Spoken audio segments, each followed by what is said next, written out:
Welcome back, guys. Welcome back to another one. Welcome back to another live chat. Post-game reaction. Colorado versus Utah. It was close. It wasn't a blowout, like some people expected. I'm getting to the stats now. The defensive stats are not up yet. As we know, there was some news before the game. Shiloh Sanders was out of this game. He didn't play. And Ryan Staub got the start. Also, Xavier Weaver, even though this would have been his last game, he was out anyway.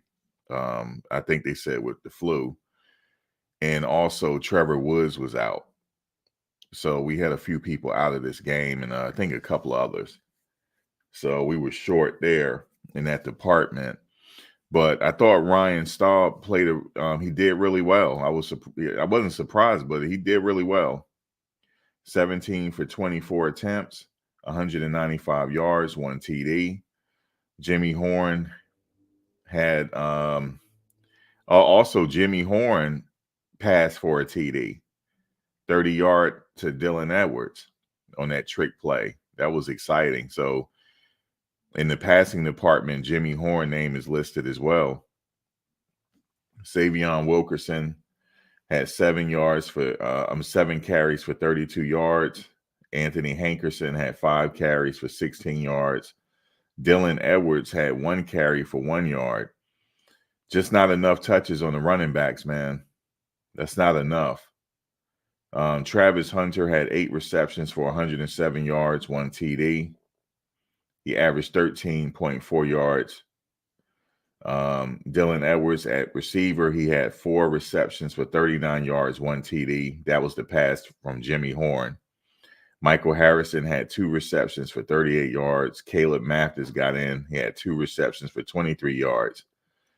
I thought they could have used him more. He's a really good route runner, but in the receiving, Jimmy Horn had 2 receptions for 18 yards. So the defense is not quite up yet. Utah, the Luke Batari had look at this. He only had 10 attempts for 61 yards. They really ran the game. That's what they did. Now, Jalen Glover had 17 carries for 107 yards. Sione Ivaki had seven carries for 68 yards. And Jaquindon Jackson had 21 carries for 68 yards. And Money Parks had 1 carry for 18. But you see how many touches they got? They got over 38 touches on the ball, and they ran the timeout. Mikey Matthews, 2 receptions, 19 yards. They really didn't pass, really. Landon King, 1 reception, 18 yards.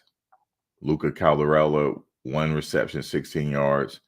Munir McLean, 1 reception, 10 yards. And Money Parks, 1 reception for -2 yards.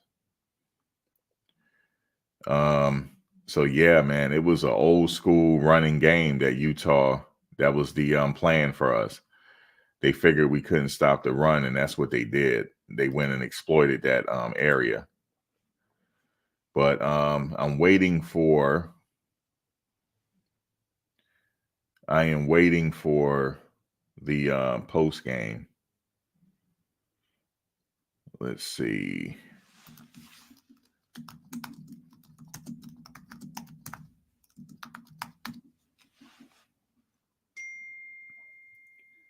So waiting for the post game right now. But yeah, it was just an old school running game. That's pretty much what happened. Old school running game. And that's what did it. Old school. Yeah, Weaver had the flu. Trevor Woods was out. And Shador, obviously, he didn't play. And, just to talk about those touchdowns. That touchdown to Travis Hunter, that was a touchdown. when he caught the ball, he had one hand under the ball and one on top of the ball. And when you finally saw his hands on the ball again, it was in the same position. That was a touchdown. You remember in that one game where he caught a touchdown, a pass like that, and they ruled it a pass? I mean, ruled it a catch? It was an amazing touchdown. He had control over it. He got good hand strength, and he maintained control of that ball, but the ref waved it off. The ref waved it off. And then also, the ref, let me see. Yeah, he waved it off. He even waved off a first down for Utah when the running back got that. He inched and got that first down. The ref called that off. So we got a lot of penalties as well. They kind of shot us in the foot. But yeah, that touchdown was a game. That was a game changer. And he waved it off. That was kind of like, that was messed up.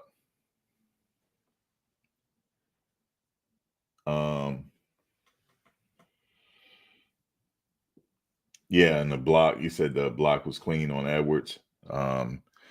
Yeah. Yeah, it didn't look like he was like taking the man off route, block him in the back. I thought it was good too, but the ref called that, and Dylan would have took it to the house. But Staub did really well today. He got a lot of momentum. It was a good confidence booster for him. He got a hell of a release though. He got a quick release. He like, I'm not getting sacked here. Y'all not gonna get me. I'm just gonna.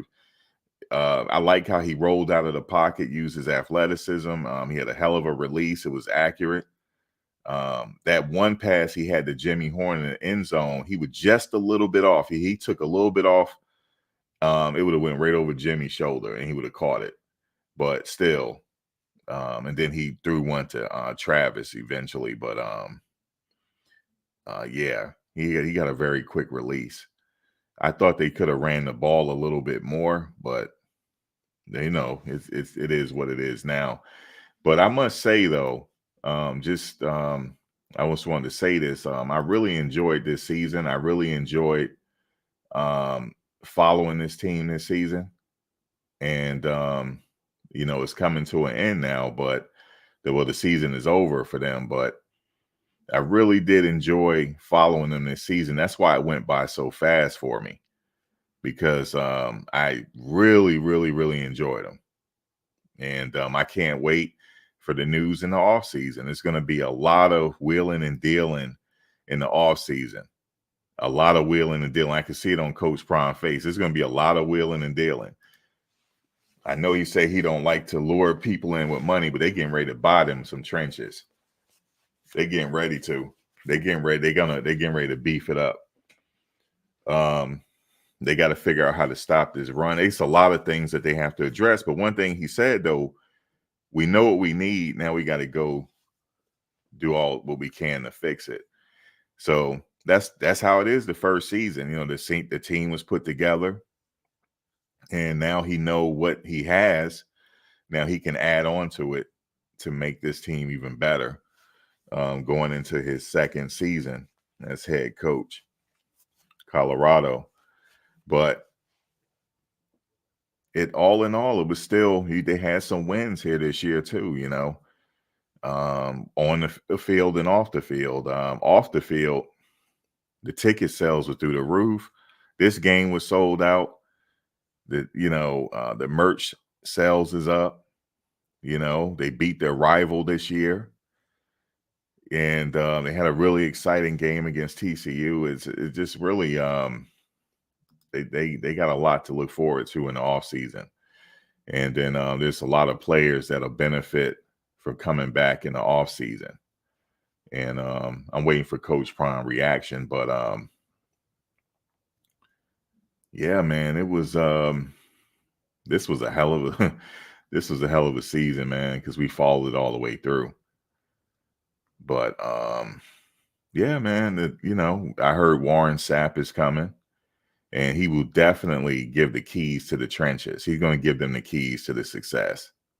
He's going to give them the tricks of the trade, certain nuances, things that they got to look out for, how to look at film, the tactics that they got to use to get through these big men to go head hunting like him and Simeon Rice did. Because you know how him and Simeon Rice was on that line. They were two complete beasts on that line that gave havoc into the final whistle. They gave it to you to the final whistle. And he was very good at clogging up that line for the run. So, and he went head hunting too. But yeah, so that'll be a nice addition to the team. Because like I said, he got certain tricks of the trade that an average coach don't know because they didn't play at that level, you know, to get to the Hall of Fame. But he got those tricks. That's what he was talking about.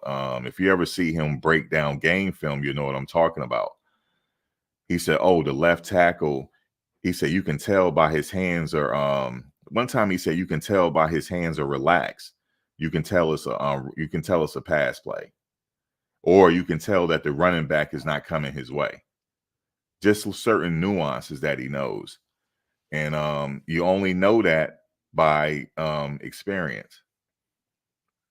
So that's what he brings to the table. But I got a feeling that there's going to be some surprises here. I know there's going to be a lot of recruits making their announcements pretty soon and all the way throughout, you know, the off season. But I'm suspecting there's going to be some eyebrow raise news coming, like that's going to raise your eyebrows, and I can't wait for that.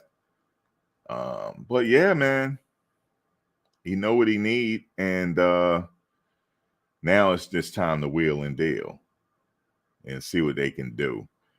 I was a little concerned about them not being able to stop the run. I don't know.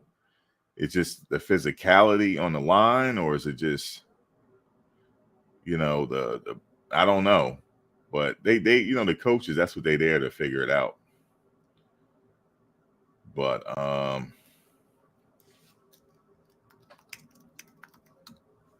you know, they will figure it out. They got a whole off season to figure it out, so I'm pretty sure they'll get it done. But yeah, man, I appreciate a lot of you follow me this off season. You know, with these live chats and stuff like that post game. I really enjoyed the conversations and stuff like that. And I believe I can't remember what the actual prognosis is. Somebody's saying Stewart had a broken rib, but I'm not sure. Do you guys know exactly what the injury was?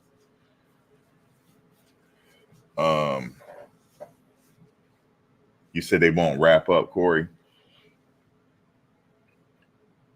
Yeah, yeah, Corey, I really appreciate, man. You know, like it's like barbershop talk. Everybody got their own perspective on football. You know what I'm saying? I'm so damn old school. I got a jersey on right now that's older than the whole freaking team, yo. The jersey is older than the whole team. Y'all know it's Dan Marino. It's older than the whole team. And I got another one. I got a I was gonna do the Darrelle Revis, but I didn't put my Darrelle Revis on because the Jets is just, I don't know. I don't even want to talk about it. I ain't put my, I'm like, it ain't fit for me to put my Darrelle Revis on right now. But I had to go with, I said I had to go in and put my Marino on because Staub got a quick release. I said, let me go put my Marino on because you know Marino had a quick release. And Staub he was just zipping that ball, man. In the beginning of the game, Staub had to, you know, calm down a little bit, right?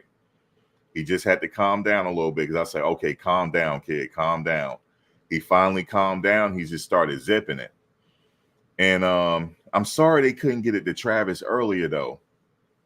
Travis is I don't know what to say about him. I can't really explain it. Travis is a monster. And I mean that in a good way. Like, he got good eye-hand coordination. Very good eye-hand coordination. He's like a miniature Moss. It's like he's a miniature Moss, man. He's not quite as tall as Moss because Moss is about 6'4". He's not as tall as Moss, but he got the same skill set. but maybe a tad bit. Moss was faster actually, and he had the height or whatever, but he got the hands though. He got them. We call them pitcher's mitts. He got those pitchers. He got those baseball mitts. He got those baseball mitts, and he got good eye-hand coordination. Travis Hunter on the offseason, he's only going to get stronger. He's going to be watching film. He's only going to get better. Dylan Edwards going to get stronger. He had a really good year, a lot of experience for a true freshman. Kermani getting his feet wet. He's going to have to hit, he can do a lot of things in the offseason. They got a good recruit coming in. This recruit coming in, he's going to start right away. The reason why I say that is because you can hear the maturity level in his voice. And I just happened, I didn't even realize that I saw on his list when he was being recruited that he did have Colorado on his list, but I didn't think they were going to get him. I thought Tennessee was going to get him because of this interview I saw that he did with Tennessee. And he said he liked Tennessee. He liked the environment. He said the fans. I'm talking about Mikkel. He said the fans, he liked how they treat him. He liked he even liked their fight song. And he said, this team seemed like they're going to get me the ball. He said, I want to be in the best position where I can get the ball most of the time. So he wants to be a receiver. I know people saying he might play defensive back. He want to be a receiver. So he'll be a nice addition in that receiver department, being that we losing Weaver to the NFL.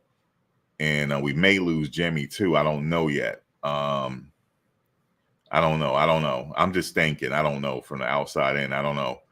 But I remember the reason why I say that is Jimmy had an interview with Life in Football.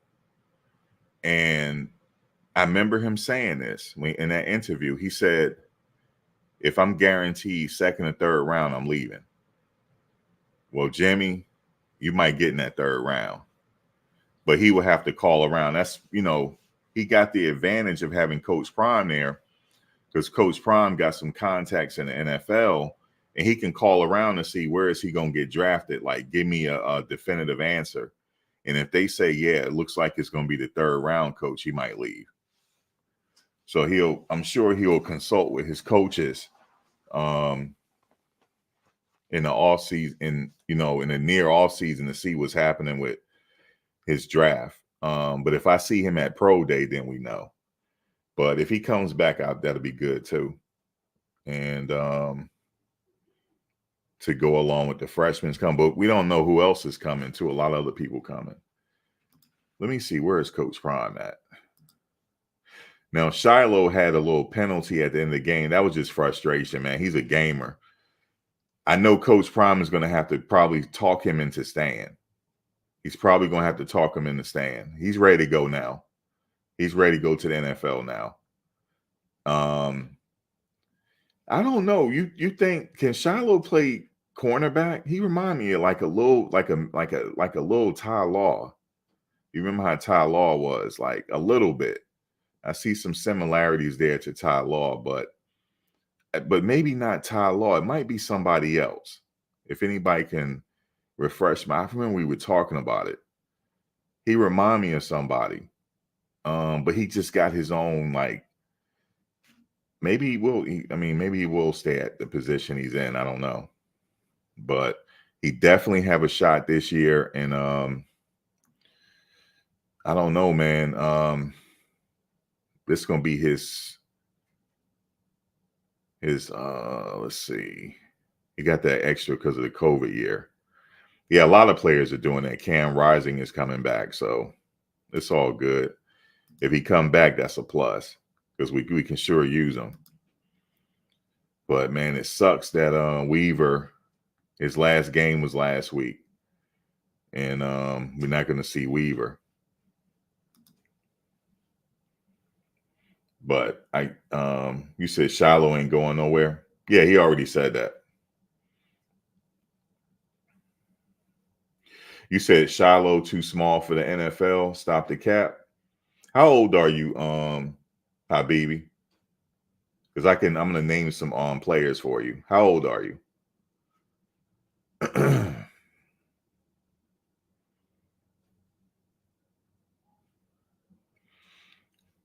Let me see. Where is you believe Staub stays and Wiseman will transfer? Yeah, I know after Shador leave, they have the freshman coming, the phenom. That kid, he's 6'5", the one that wear number 2. Yeah, he got to be a troll. Oh, you said okay. Oh, and then some. He's 7. We got kids up in here. That's cool. He's not old enough to know.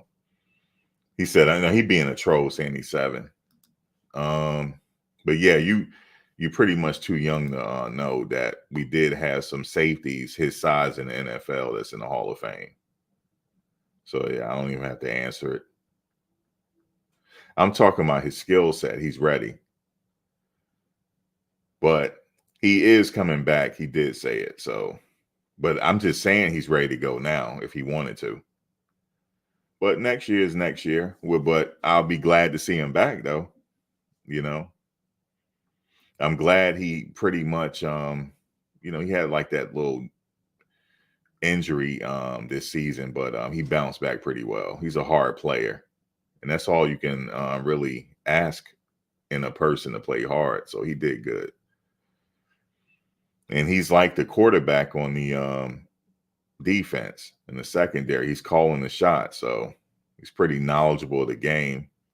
He's pretty knowledgeable. You could tell he studied a lot of film. So I like Shiloh this year. He really did good. But Staub got his play today. He got a little bit of confidence. He know he can play this game. He's only a freshman. Have a good off season, work out and train, and he'll be the legitimate backup until Shador leaves for the draft, and then he'll be able to compete for that spot with the freshman that's incoming, and he might get the nod. Might have to take the experience over the inexperienced player. So now he's in the limelight. He get to start. And I like what I saw today. He's fast. He rolls out of the pocket pretty fast. He got a nice, accurate arm, quick release. So he's only going to get better. They got a huge upside. Caleb Mathis, I call him the route god. And I wish they could have used him a little more in this game. But I don't know. I hope he's all right, man. Staub kind of left him on the clothes hanger there, and he got leveled. But hopefully he's good. I didn't see him no more after that. So hopefully he's good. But yeah, this sector here, and I've been on YouTube for a minute. This sector it was really fun to talk about the Buffs this year. I ain't gonna lie to you. Coach Prime always keep it going. They had a good write-up on him. I'm gonna do a video on that soon about how they might be losing on the field, but they winning off the field. They really using social media to their benefit, and they're capitalizing off of it. So I think he got the documentary coming out. I think, when is that coming out? January or before January? But that's coming out. Yeah, they got a lot of big things going on. But yeah, man, it's like, man, they almost when I saw how the game was going to begin, I said, yo, they can win this. I said, they running the ball. They running it, right? They running the ball. Savion Wilkerson running hard. I'm like, damn, they actually really doing they really doing it. You know what I mean? I'm like, okay. But it happens. It happens. The season over. And Coach Prime, like, he ready to go take a vacation somewhere. That's what he looked like. If I was him, like, God, I'll be right back. I'm gonna go ahead and go somewhere on a beach somewhere hot and just don't think no football. That's what I'll be doing. I ain't talking no football, nothing for 2 weeks. I'll be back.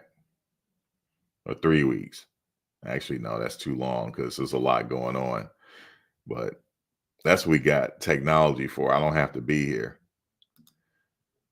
All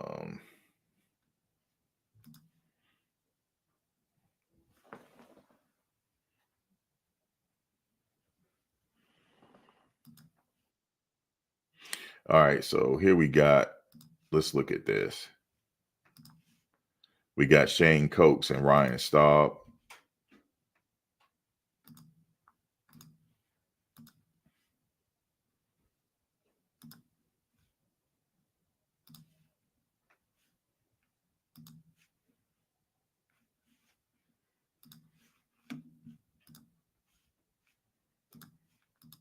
What were your emotions like leading up to today's game? How do you feel we stacked up? I mean, obviously my first start, I was nervous, I was excited, but I mean, credit to my coaches. We prepared just really hard this week, and I know I put in a lot of work in the film room and in practice, and so I think we were ready to go out. When did you know you were going to start? I knew by probably Sunday this week, so going into the week. Ryan, what does this do for your confidence moving next year? Having a game like this and you go out? Yeah, I mean, it builds my confidence for sure. Obviously, I have a lot more football to play in my career, so builds confidence, and yeah. How much did the play, the trick play when Jimmy throws to Dylan, did that kind of get you guys going a little bit today? Absolutely. I think it gave us some good energy, gave the team some life, and we were in it the whole time. So, Shane, what are your emotions right now, just finally the season? I mean, it's been a long season for sure. It's been a long one, but I think every game we fought hard. I think that's kind of been the story. We always make a mistake here or there. Kind of end up going the other way. But at the end of the day, we play hard. I mean, you can always build off that. For next season on, and just really building that foundation from this first year. I hate to ask you this now, but we're not going to get a chance to see you. Are you planning on next year? Still trying to figure it out, to be honest. Definitely leaning towards it, but I'm not sure. Definitely going to take this off season, this time to figure that out. Ryan, how did you feel about the way your offensive line played in front of you? oh, they played amazing. I mean, I don't feel like I got touched the whole game. So, I mean, obviously we've had some ups and downs throughout the year, and we even had an injury. Our Bam, our center, gets hurt early on. So, and they played such an amazing game. Again, I didn't get hit, I didn't get touched. So, credit to them. How much did Shador help you? How much did Shador help you this week? A lot. Shador was a huge help. I mean, just confidence and helping me see things, helping me prepare with things. I mean, he's just been amazing for me. So, a great guy for not only me to watch throughout the whole year, but this week in particular, he's helped me out a lot. Shane, you've been a leader of this defense this whole season. What have you learned about your game and just leading this group? I think we've come a long way since those first few weeks. I mean, obviously, with those first 3 weeks we won, we're high.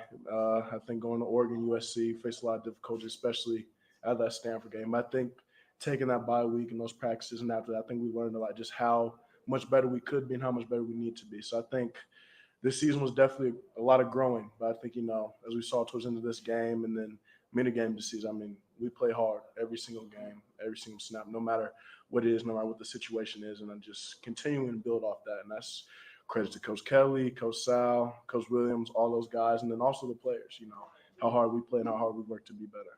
Maybe this isn't as many wins as you guys wanted at the end of the season, but Shane, do you feel like you got the most out of your opportunity here in Colorado? Yeah, I would say so for sure. I mean, this has definitely been an interesting season, all around, all the cameras, all the media, the way the season went. I don't think any of us expect to go how it goes, but I mean, everything you learn off of, everything you build off of. So I think, after this season, I think, a great foundation was built. I mean, this is the first of something that's going to be great, I know for sure. So just excited to see what it turns into and what it becomes. Ryan, for the 2-minute drill, I mean, what were the conversations like on the sideline going into that drive? How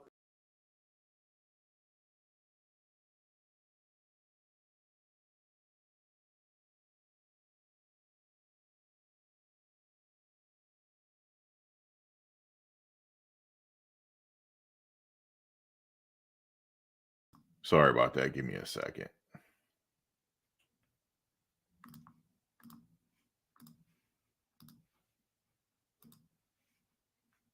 Obviously, our game plan was to be slow and to huddle and slow the game down. And going to the 2-minute drill, we obviously sped things up. And by then, I think me and the offense and everyone, the O-line just had a good amount of confidence. I mean, we were ready to call whatever it was and go out and execute. How valuable was Travis there? Obviously, the touchdown gets taken away, but I mean, how much confidence does he give you just knowing he's out there for you?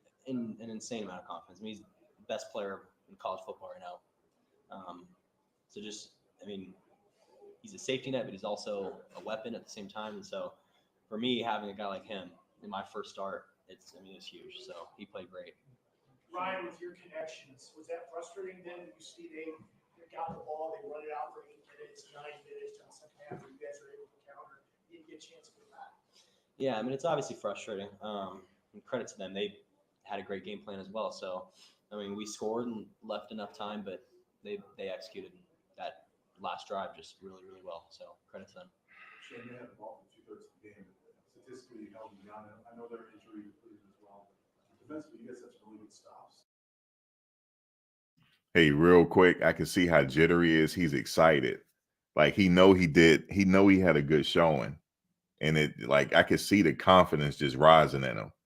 Man, good job by the freshman. Stolen the field goals. How big of that defensively? They only hit 3 on those drives.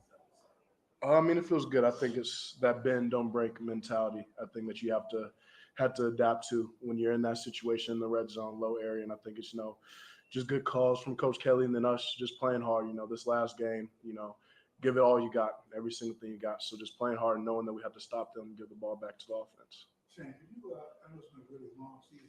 Could you contrast how you felt at the beginning of the season, how you feel now, emotionally, physically?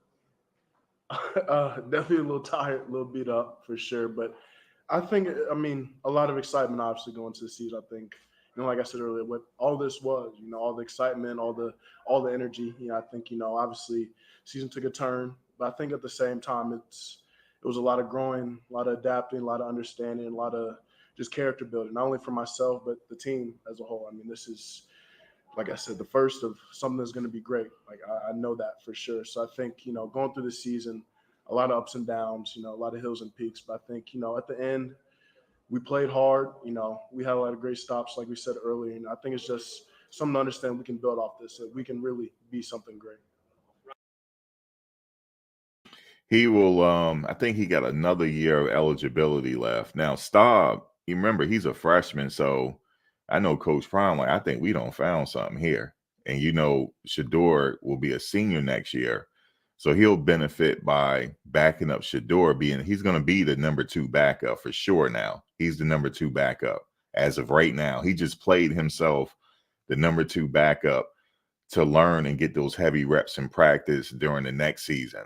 Because when Shedeur leave, he got to be ready.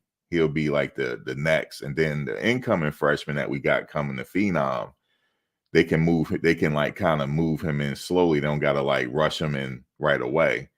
So he just pretty much set himself up to be the heir apparent to Shedeur right now. That's what he's looking at. He's just going to, train in the off season. He might work with Shadeur's trainer or whatever, have a good off season. And, yeah, man, it looks up for him right now. Now, Shane Coates, I know he got another year. He'll probably benefit under the tutelage of Warren Sapp. He needs to learn some tricks. There's some tricks he needs to learn that only Warren Sapp can give him. He needs some tricks, hit the weights pretty hard. He probably stand to gain a little bit more weight, and we'll see what happens. But also, it's probably going to be some people coming in that portal too, so. Ryan, what were your conversations like with Coach Shermer during the week, and how did he what was his message to you going into this one? Yeah, I mean, obviously we've started to build a better connection since he's gotten his promotion. And this week, I mean, I just think he did an amazing job just preparing the offense, and sort of changing our offensive style within a week to slow down and control the game a little more. And well, Staub, first of all, he got a really quick release. He has like a Marino type release. And also, if you see how he rolls out the pocket, he's lightning quick. That's why or he had it in his mind, I'm just either going to throw it away or it's just that I remember those 2 plays. Caleb Mathis was open, and like Travis Hunter, I don't know what to say about him. Like he's like incredible. Like you might can throw to him in double coverage and have him wiggle his way to the ball. That's how he's like the Matrix. So he had those plays there. But when it was a few times where they were coming for him, but he just was able to he get out the way with his speed. So he didn't get touched much. Make things a little bit easier for me. It was my first start. So yeah, it was great. I mean, we obviously built a connection, and he did an amazing job this week. So Shane, you came here to transfer to play for Coach Prime. Now that you played a season under him, what have you learned from him? What do you take away from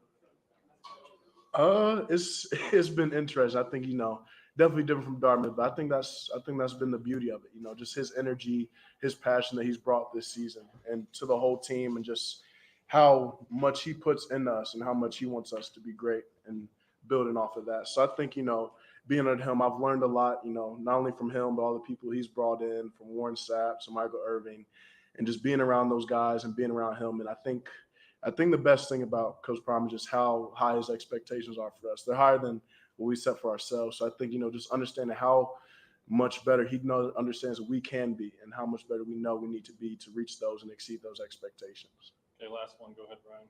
Both of you guys comment on this. You guys both got here in January. What is this program like now compared to when you guys first got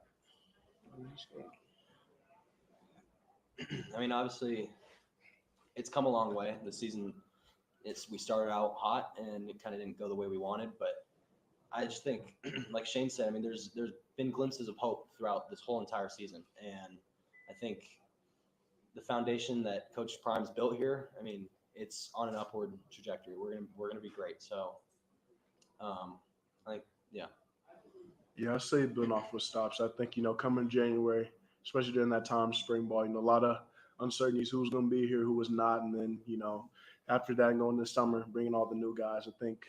I think we forget sometimes just how different of a situation this has been in college football, and probably will never happen again. So I think just what we did in this season, the things we accomplished and how we played and how we've come together as a group in such a short time. I mean, it's really just been a summer and then, winter when we all came in. So I think it's just, laying a great foundation and building off of that to make it something even better. All right. Thanks.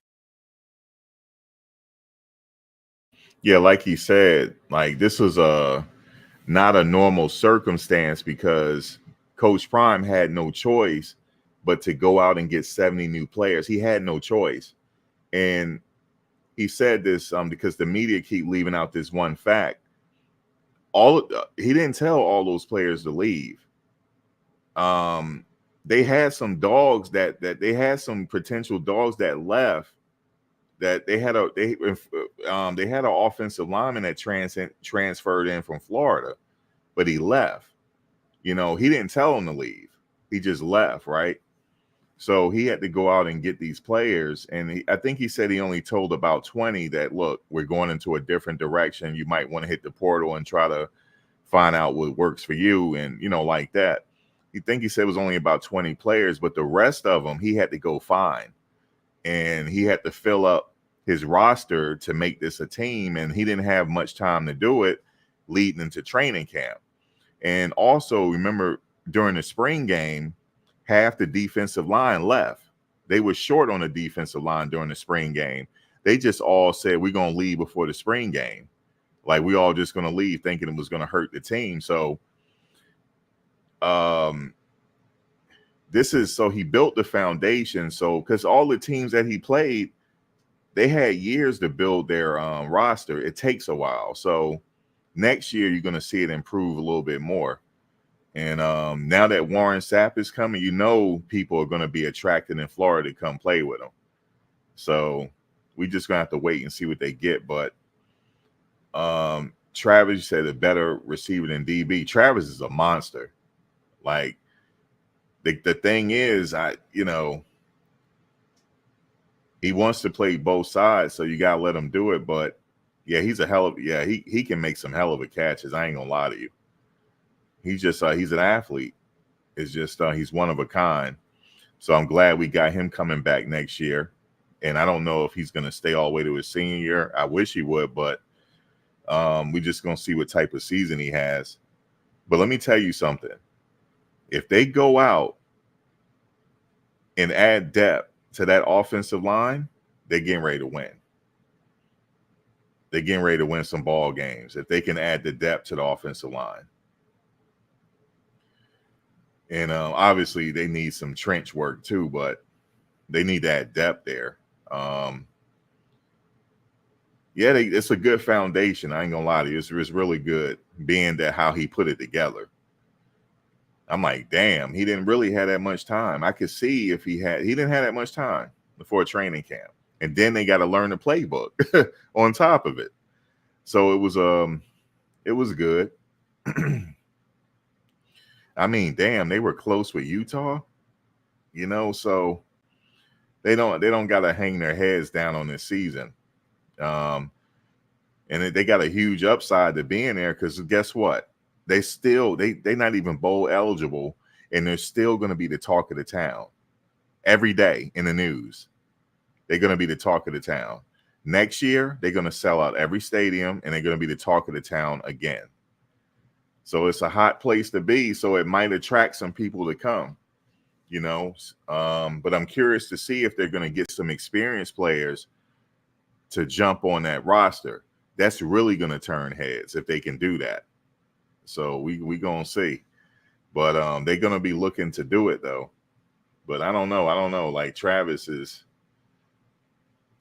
man. I don't know, man. Travis is I don't know. He be coaching when he on the sidelines, when he not in the game. He's out there coaching. So it's just like, it's crazy. Yeah, it takes a while. Like you said, Prime has vision. It's what's going to take a while. So, but one thing I could say, though, he winning off the damn field. They got all types of endorsements right now. They don't lost the game. Okay, cool. But you talking about NIL money, all that stuff is rolling in. Staub just made him some money. Yes, sir. He just made him some money. He don't made him a pretty penny today. His NIL evaluations getting ready to go up because of his future with being the backup for Shador and the heir apparent. But we'll see what happens. I don't know. Some people say they think that he might leave. I don't know. I was like, he could, like, if somebody is interested in him, but I don't know what he's gonna do. You never know. You don't know. I don't know what he's gonna do, but we're gonna have to wait and see in the offseason. But man, you talking about a hell of a year. I've never seen a team like this that everybody talking about them and they losing games. I haven't seen this in a while. I don't think I've seen this ever, to be honest with you, with this kind of excitement. I haven't seen it. I don't know. I don't think I've ever seen it, to be honest with you. Let me see where Coach Prime is at. I know he talked already. I just got to find it. Actually, he probably talked before then. I don't know why they don't have it up yet. Or I missed it. I know Staub and them had just finished, so he might still be addressing the team because, it's an emotional year. So it's some players on the team that they're getting ready to go and get out into the world. So this was their last, rodeo or whatever. And, but I can't wait. They're going to have the whole thing and, with Bucky and them on pro day, getting the players prepared for pro day. So it's going to be a lot to talk about there. And then the draft, we're going to see where Xavier goes. That's going to be exciting. And one thing about Xavier is I can say that him making the move to Colorado really did something for him, even though people get drafted out of South Florida as well. But he did really good coming here. If he had played the game, if he had got 90 yards, he would have had 1,000. But he had a really good, solid season, Xavier Weaver. He got a good skill set. And he's also a kick and punt returner, and that's needed in the NFL. Hey, we need you on special teams. You can do this. He is fast. We're going to see what he run in the combine. I mean, in pro day. I'm going to wait and see what his official stats are in the combine. But if you have a good combine, a good pro day, he should be good because the scouts was at every practice. So I'm sure they got the skinny on him now on what's going on. So we're going to wait and see. But if he, Coach Prime got a lot of contacts in the NFL, so he'll get him a shot somewhere if he don't get drafted. But he's going to get drafted. I think they project him to go late second round or third. For me, it don't matter where you get drafted. Anybody remember where Tom Brady got drafted? He didn't. He wasn't the number 1 pick. So it's just as long as you get your shot. So it doesn't matter like where you get drafted. So, but yeah, man, I like his chances though. His dad played in the NFL for a couple seasons as well. So I'm sure he'll be in his ear getting him prepared for this pro day. So he's going to rest up a little bit. And now his weight training and all that is all for pro day. And then, I don't know, maybe he'll get invited to the combines. We'll see. And if he get invited to the combines, I'm definitely covering that. If he get invited. But, yeah, man, some of the offensive linemen, this is it for them. Some are seniors. Some are coming back, though. They still got eligibility. They can benefit off of like going to like a specialized camp like Rock did. Rock was ready to go. He went to a camp that featured a lot of Hall of Fame offensive linemen and former NFL offensive linemen and current NFL offensive linemen. And he said he left that camp and he learned a lot. And he was ready to go. So we'll have him next season. He'll be ready. So that definitely will 100% boost that lineup because you're not getting past him. Like, it's going to be hell getting past him. And he's probably the strongest on that offensive line. So look for good things for Rock. He's getting ready to graduate, though. So he'll be playing as a graduate student. He didn't lose this year because the NCAA wouldn't let him play. So he'll be back. He'll be ready to go. And also Connor, he was injured this year. He was a transfer from Florida. He had a pectoral tear. And he just needed time to repair that, but he'll be back. And he's like 6'5", 3 something, I forget. But he'll be ready to go. And whoever else they decide to add depth to that offensive line. And that other guy, I forget his name. He was like, I remember in practice, he was like, I'm here to take your job. And it's your job to prevent me from taking it. He's going to be a dog soon. That's a dog in the making. So they're going to be all right. They know what they got now. And then, it's going to be a lot of talk on the offensive coordinator. You're going to have news on that. The defensive coordinator. It's just going to be a lot of news, man. But we'll see. I'm not sure. So we're going to have to wait and see. But they are going to be the talk of the whole damn off season. I'm just telling you. The whole off season is nothing but the Buffaloes. That's it. That's all you're hearing. Even though, we got the championship coming up. Yeah, it's going to be them. And then, we're going into the Big 12. So that is exciting news, going into a new conference, new look teams, new challenges. Yeah, man, it's going to be up, man. I appreciate y'all coming in. I'm just waiting. Did Coach Prime talk yet? Because I can't find it. Wait, actually, let me go here.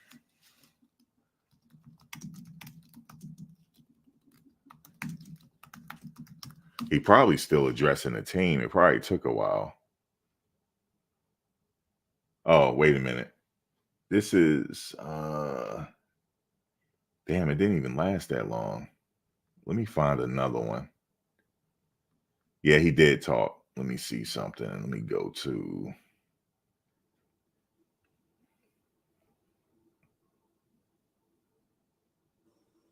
yeah, it didn't last that long, but I think it was a 9. Let me see. Let me see if I can find another one.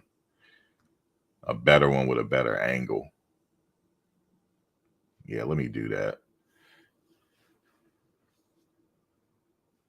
I was hoping that what's his name will actually do the post game, but he probably waiting for it to upload now. But his press conference is done. I'm just waiting for somebody to get a better angle. As a matter of fact, let me just show this one. Let me see what it looks like.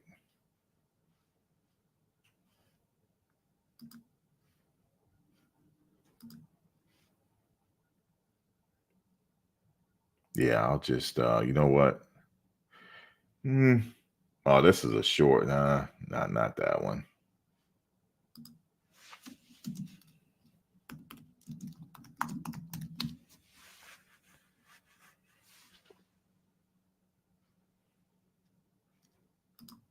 That I was about. Yeah, let me just show this one.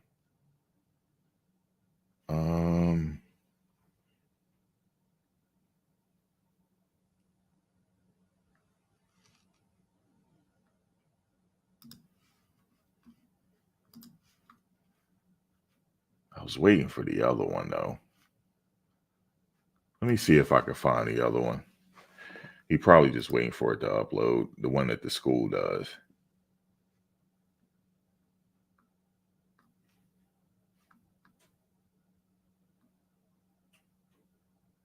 Edwards, I'm not sure about that one.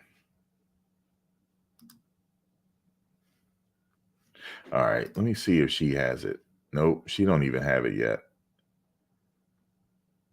Nikki Edwards, she don't have it yet.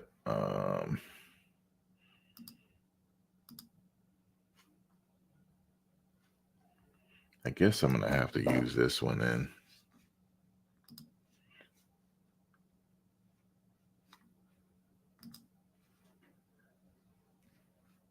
That's a steal. No, let me.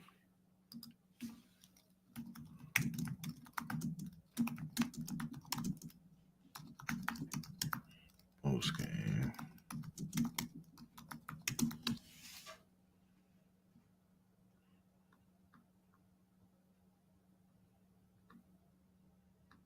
Is a little delay, but I'm just gonna use this one.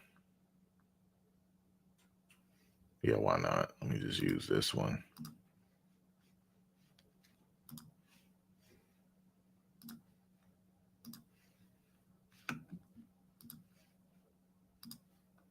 Available, and he wasn't.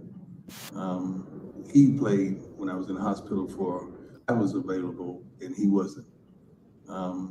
He played when I was in the hospital for I think a month in Jackson, but that was my first time playing without him, and wasn't easy. It wasn't easy. Not picturing him and understanding him after we take our walk, and now it's time to get down. That wasn't easy at all. Stuff did a wonderful job. That I was available and he wasn't. He played when I was in the hospital for I think a month in Jackson, but that was my first time playing without him, and wasn't easy. It wasn't easy. Not picturing him and understanding him after we take our walk, and now it's time to get down. That wasn't easy at all. Stuff did a wonderful job. Hello, everybody. Welcome in here to. Let me find another one. He keeps stopping it because I was kind of had it on mute, and I thought he was gonna show the whole thing, but he didn't. Let me I'll wait for what's her name to upload, or Brian.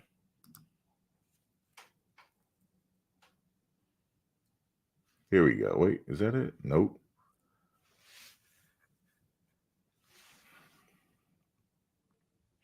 Yeah, Coach Prime was just talking about this is the first game that he coached without Shador. He coached Shador ever since high school. And this is the first game where he's on the field coaching. Shador is not there. And Shador had experience without him when he was in the hospital when he was at Jackson State. Shador had to play without him. So that's what he was talking about. But they've been joined at the hip ever since Shador been playing. That's going to be tough for him once Shador ready to graduate. I mean, once he ready to leave.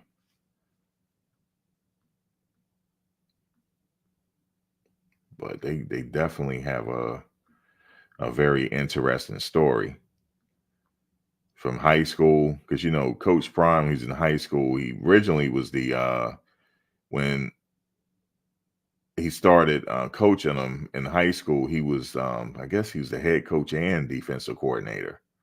Then he moved to head coach, and then, you know, they went on to Jackson State.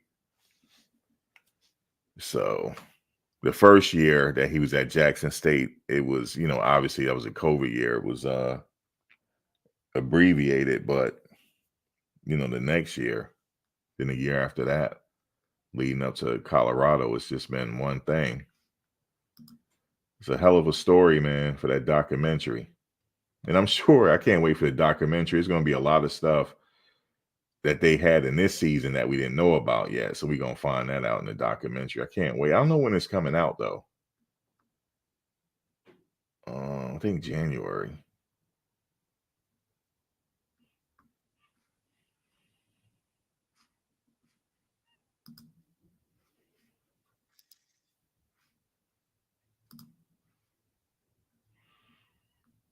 Let me see why. Let me see.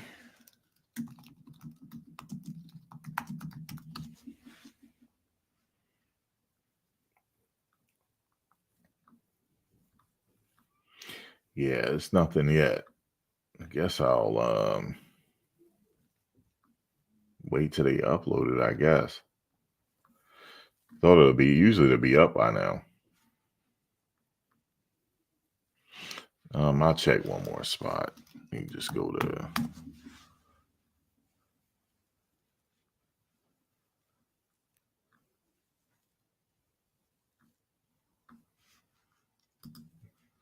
people on Twitter usually have it.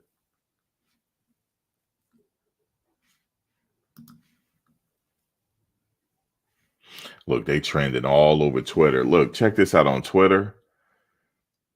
The first one, Travis Hunter, Colorado, Shador, CU Buffs. That's what's trending.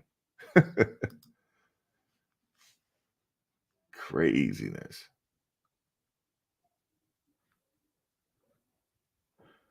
Oh, okay. Let's see. They only showing clips of his talk to the team now. I want to see the whole thing.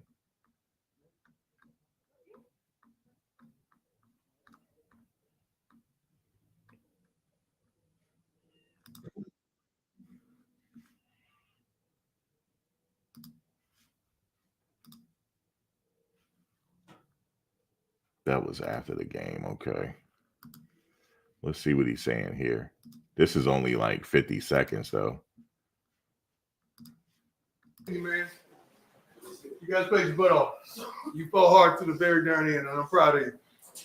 I'm absolutely proud of you. Make sure you give your coaches a hug, give them some love. Teammates, make sure you really let them know. Thank you, and God bless you. Pray for everybody inside this locker room, as well as the equipment man, the doctors, and everybody that's a part of this wonderful program. This is truly a gift, man. That's why we call it the presence, and we're here. You have nothing. You have nothing to hang your head down with. One thing about the bold or faithful, you gave them all hope. And they cannot wait till tomorrow and the next day to see what we built. I'm proud of y'all, man. I'm not disappointed whatsoever. I know we could have done much better, but I'm unbelievably proud of each and every one of you guys, coaches included, as well as staff. Hey, fellas. That was the abbreviated one. I'm gonna wait for the other one to come out. That one's abbreviated, but there's another one. I like the speech though. They don't have nothing to hang their heads on. The way this team was put together. No, sir.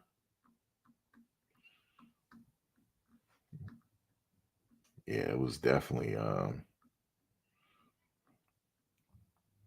no, it was I had got it wrong earlier. It wasn't Masters that got popped, it was Dylan.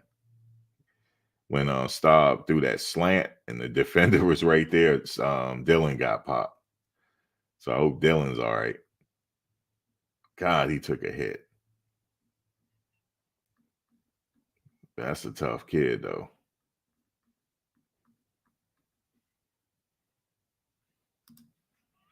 Shador is trending all over the place. Okay, that's 20. See, they're only showing clips of his post game when he was talking about Shador. I want to see the whole thing. But anyway, hell of a season, man. So what do y'all think gonna happen? Like, what are y'all thoughts? Like, are there gonna be some big changes made, or what do y'all think to the coaching staff, or what's on your mind as far as that is concerned? You said Dylan need to switch to wide receiver. He can catch, can he? He damn sure can. You said new coordinators. Yeah, that one hit. It was a slant pass, and he caught it, and also I'm surprised he didn't fumble, but he was all right. He got up. He bounced right back up, you know. But that's a tough kid, man. He only gonna get stronger. He got all that playing time as a freshman. He said Bill gotta go. Who else you think gotta go? Overhaul. He needs Big 12 coaching staff and linemen. You think I don't think it's going to be a complete overhaul like it was before, though. Because Coach Prime said he got about, I think he said he got about 95% coming back.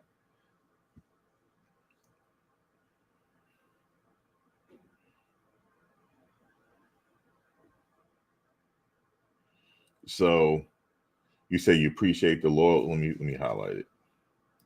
You say you appreciate the loyalty, but Prime seems blindly loyal to some of his friends. Everybody doesn't need to be on the staff.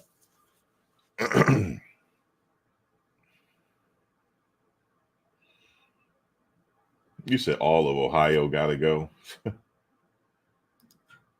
I didn't see the game. I heard about it.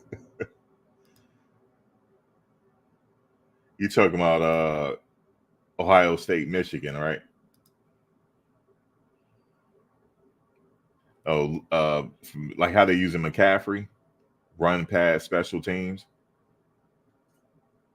Yeah, McCaffrey is making a good living doing that. They'll beef it up. They'll definitely beef it up.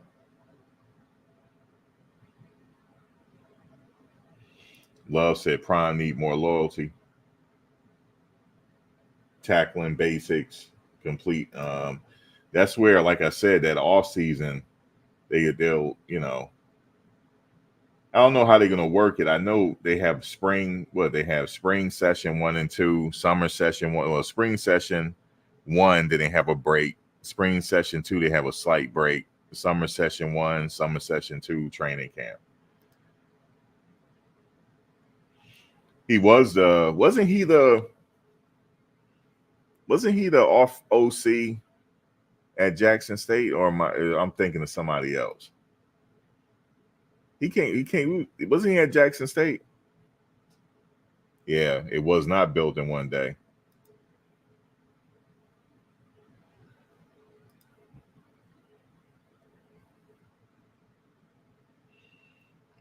Beef up the old line. They gonna go out and get some of those.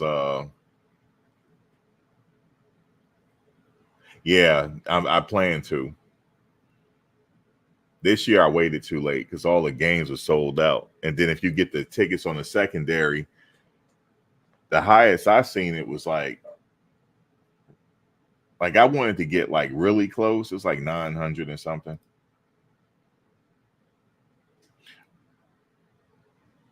I don't know. It's they probably haven't. I don't know. Usually they have it uploaded. They do have like short clips of it. That one short clip where you're talking about Shador, but I'm just waiting for this one person to upload. It's either Brian or the other lady that be one of the reporters. They usually upload it.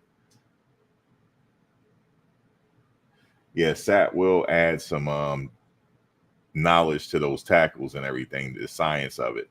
It really is a science of it. Everybody is physical and big, but it's like some techniques that you need to know.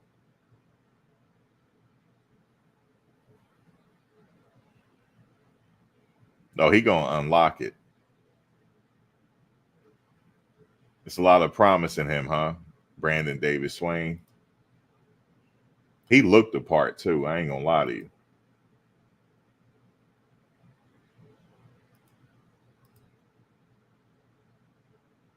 Yeah, he was calling plays at JSU. Okay, I thought so. Hey man, this might be his opportunity. Yeah, he was actually calling it. Yeah, he was actually. You're right about that. And the defensive coordinator was he's with them too. But that's not the defensive coordinator he's using. The one that used to play for the New York Giants. What's his name? He was a DQ.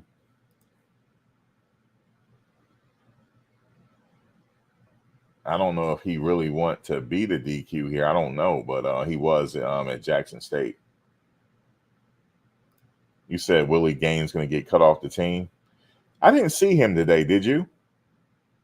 I don't think he made the trip. I'm not sure. I didn't see. Did you see him on special teams? I didn't see him today. Willie Gaines. I didn't see him. Hopefully he don't, because he would have to sit out a year if that happens. You know what? I'm not sure. Marion Miller. I know they said the flu was going around. I don't know if he was one of the players that got sick, but and also I heard that Tavares Dawson had a concussion. And yeah, they had a lot of injuries this year. Tavares Dawson, I think he took to his social media and said that he, concussion protocol. So yeah, he was in a yellow jersey. So yeah, they had some tough injuries. He was injured. Yeah, a lot of injuries, man. All right, thanks. Thanks, Lori. That's who I was waiting on. I know usually like Brian will have it. Yeah, it's just tough injuries, man. Because if he don't make the trip, the man is injured. Because I know he's good on special teams as well because of his speed. So for them not to have Willie Gaines out there, he had to have been injured. Because we could have used him on special teams. But he'll be back next year. Willie Gaines will be back.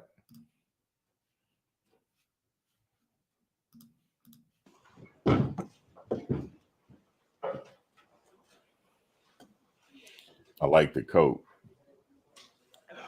You got the Sherlin on. Thought it was a pretty darn good game, considering I think both starting quarterbacks was certainly out. We showed up and we played well. Stapp did a great job, I feel like, at getting the ball to where it needed to go and get it out of his hands. And I think we were only sacked a couple times, which is a blessing for us, you got to understand. Unfortunately, we didn't get the catch from Travis. I thought that was good, as well as a punt return back from Dylan. Two huge plays. You can't win games and be inconsistent in those areas. Couple big penalties. I know we got a third down, I believe, penalty roughing the passer. I forget what down it was. Maybe that early on. Got offsides as well. another down. Got the long one called back that Jimmy caught on the sideline as well. Legal, got the thing man downfield. Where were we? Penalized. Penalty 7 for 59, which is not good.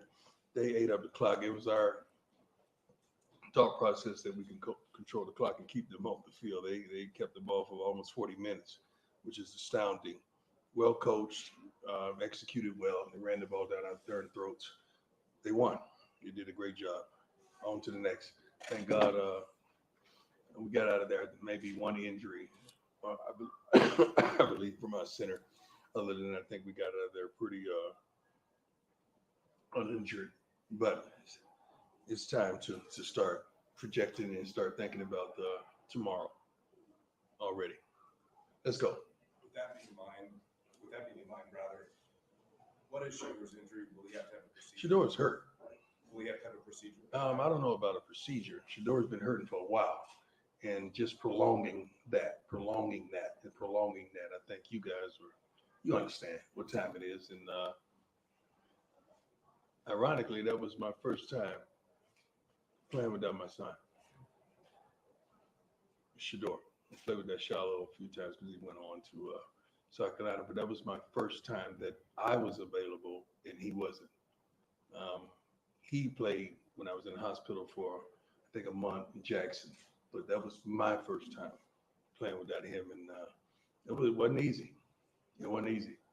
Not picturing him and understanding him after we take our walk and now it's time to get down. That wasn't easy at all. Stuff did a wonderful job. As you look ahead to that,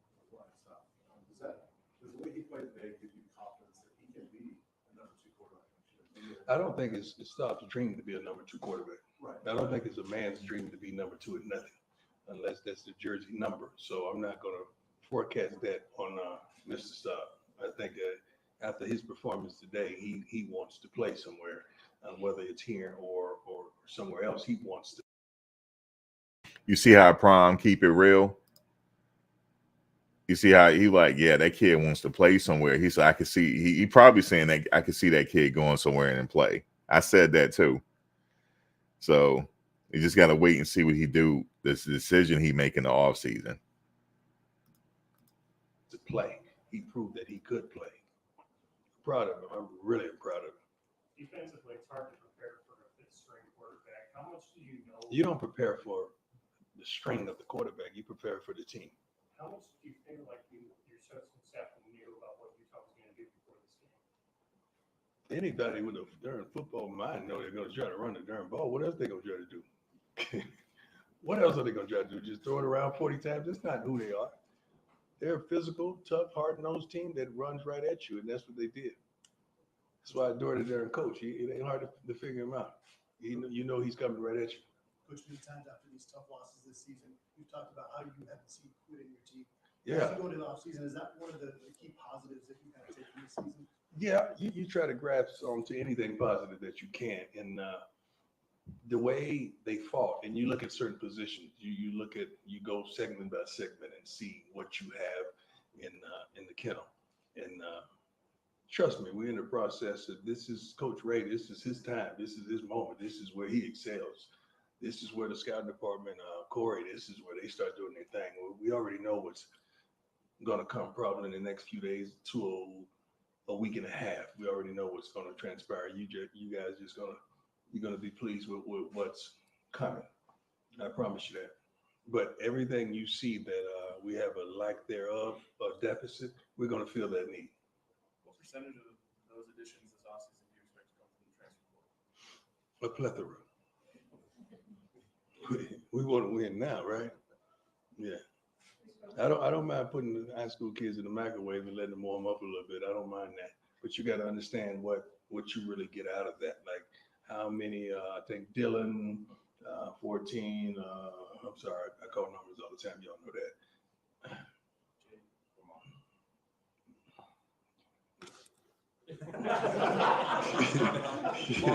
Yeah.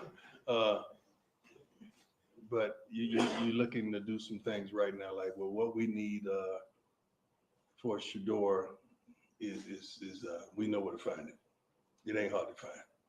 We spoke to Ryan and Shane Cooks previously, and they praised that you laid a great foundation for football. When you look back Thank on you. this season, Thank you. what does this foundation look like to you and have towards the future? Well, it's a little shaky in certain areas, but we're certainly headed in the right direction. We're certainly trending forward. We got our butts kicked twice this year out of 12 games. I mean, kicked twice. That it was no win in those 2 games. Every other game, other than that, we had a shot, and I think that's progress. You was here last year, right? That's progress, right? Yeah. Okay. 11 to 4-8. Two-part question. You made a big change in offense. My man, I'm sorry. My man, what's up, boss? How you doing, sir? I'm sorry, there's royalty in the house, man. You doing okay? Thank you, by the way. Great seeing you. Hey, man, thank you. Thank you. Thank you all. Thank you all for what you contributed and what you displayed and the truth that you told and the fabrication that some of you told as well. I appreciate some. I appreciate it all. You mentioned next. Yes, There sir. have been a lot of next, but what's Yeah. your next? Your next phase? What's your priority? Make sure my sons are good. I know Shiloh's banged up. Shador's banged up as well. Even the cameraman, Bucky's banged up right now. My daughter's banged up. She's coming out for injury. Did we win or we lost today? We lost. It's okay. We still got the best darn basketball coach in the game, women's basketball, men's as well. But she enjoyed herself. She was calling me every morning at like 5 a.m. I said, "Oh, you know your dad is up. That's a blessing in it. You know your father's up." But it's focus on my kids a little bit. I think they want to go on vacation, so I got to oblige them a little bit. But we're getting ready to start cooking. We're getting ready to start to go pick up that grocery and make sure we do it right. I told you he need a vacation. I told y'all. He looked like some stress been lifted from him. He need a vacation. You know what we need. Everybody know what we need. And you know darn well what we need. So we're going to get it. Okay. Yes, sir. You know I'm old now. You know that. That's awesome. Okay. First part, how do you think Pat Shermer did in the elevation to back half? First of all, this wasn't easy because of the protections and all that stuff. Pat and I communicate really well. Pat and Sean communicated really well. Pat and Shador communicates really well. So I think he did a great job. I really did. I mean, we don't want to give them like their students A, B's, or C's, or whatever. And you know what we got to do to get better. So you don't want to start grading your coaches. You know what time it is. Well, I don't think we're the only team in the country who made a change, who changed some things around when they felt like they needed to. And we did as such. So it is what it is. Second part would be, how many changes do you expect to the staff in general this summer? A few. Including offensive coordinator? Excuse me? Including OC? I don't know about that one. Yeah. How you gonna ask me how did Pat do? Then you want to shoot him? Oh, Lord, geez, what kind of bullshit is that? Pat, know you ask. Yeah, make sure Pat knows he asking those kind of questions. No, I'm joking. Great question. Coach, in regard to this game, as far as running the ball, Savion had a really good first quarter. Mm-hmm. And then he didn't touch the ball after that. Why did you guys go away from running the ball with him? I don't know if you're going away from just running the ball with him. I think you run the ball, period. I think every one of our backs are capable. I don't know if we just said, okay, you're out of the game, Savion, you're not going to touch it anymore. We don't make those type of decisions. We make decisions based on momentum and based on what we're capable of doing. Coach, you mentioned these close games, you said right there. Yeah. Yeah. Game operation stuff gets magnified. Yes, sir. Those 2 timeouts early in the third, was that a miscommunication? Was that, you're probably going to use that in fourth. You're huddling, okay? And at times I was like, guys, come on. Let's make a projection. Let's get out of the huddle in 20 seconds. So when you're doing it all emotions and all that, then you got time to do what you got to do. And it was a substitution kind of situation that went on there, and I got to protect us. We can't lose 5 yards. So we're going to have to take a timeout right there. I understand what you're saying, but at the prominent time, we got to do what we got to do at that time. Coach Ryan Sapp had the fumble on the first possession and then kind of obviously bounced back after. Right. What does it say about a young quarterback that after turnovers able to kind of find himself again? Well, he refocused and he recalibrated himself. I'm proud of Sapp. I really am proud of this young man. You have no idea the leaps and bounds that he's made because I've been there every day of practice. So it was phenomenal. It was phenomenal. Proud of him. Coach, what did you see from Shador this week in helping get Ryan up to speed for this game? I think Shador was trying to help himself get out of bed this week. I don't know how much he contributed to Ryan. I'm not going to lie to you. I think he was just trying to take care of his body and get himself together. And we had a bug going around the whole team, including coaches, that I called Weaver before the game and I told him, I can't believe you're not in here. What is wrong with you? But he's a pro, man. And I really wanted him to end right. And, I wanted Shador. I think he had a couple records he could have eclipsed. But Weaver, could have got his 1,000 for certain. So, but he's a heck of a young man. And I can't wait to see his next journey. Shane Cook said several times about the foundation that he feels like has been built.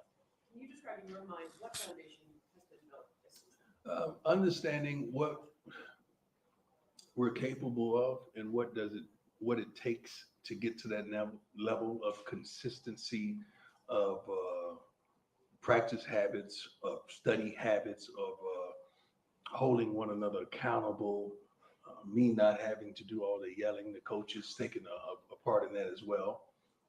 We established some things that are foundational that when these new young men come in here, they're established, it's in stone, and they just got to proceed with caution, so to speak, because the guys that are here, they understand this is how it is, this is how it's going to be, and we're going to make sure the standard is the standard. Yeah. Coach, you said during the week that your staff hadn't started conversations with players that have the option to come back or not. I don't the option to come back or not. Or if they're just where they stand. Are you putting words in my mouth? Did I say that? Did I say kids have the option to come back? I don't think. Exhausted eligibility or not. Oh. Yeah, like if they want to use their eligibility. Oh, say that. Say that. That's much more clear. Sorry. Because when you say it like that, it comes out different nationally, right? Sorry. There you go. But how quickly will those conversations start with players? Is that something you guys want to do as coach staff? Yeah, I'm pretty sure there's something that some of the players already started. Some of them, I met with a few players this past week that that you heard murmurings and did I say that right? That still didn't sound right coming out of the mouth. Bickerings or whatever. We hope that they plan on staying, and some guys that they want to go, God bless them. We want the best for them. We want the best for all these young men. Coach, over the next few weeks, it's obviously huge for signing day. Mm-hmm. For all that, will you personally be doing in-home visits with recruits? I don't know. If it's beneficial, I may. If it's not, I won't. Coach, What you think? You think it's beneficial?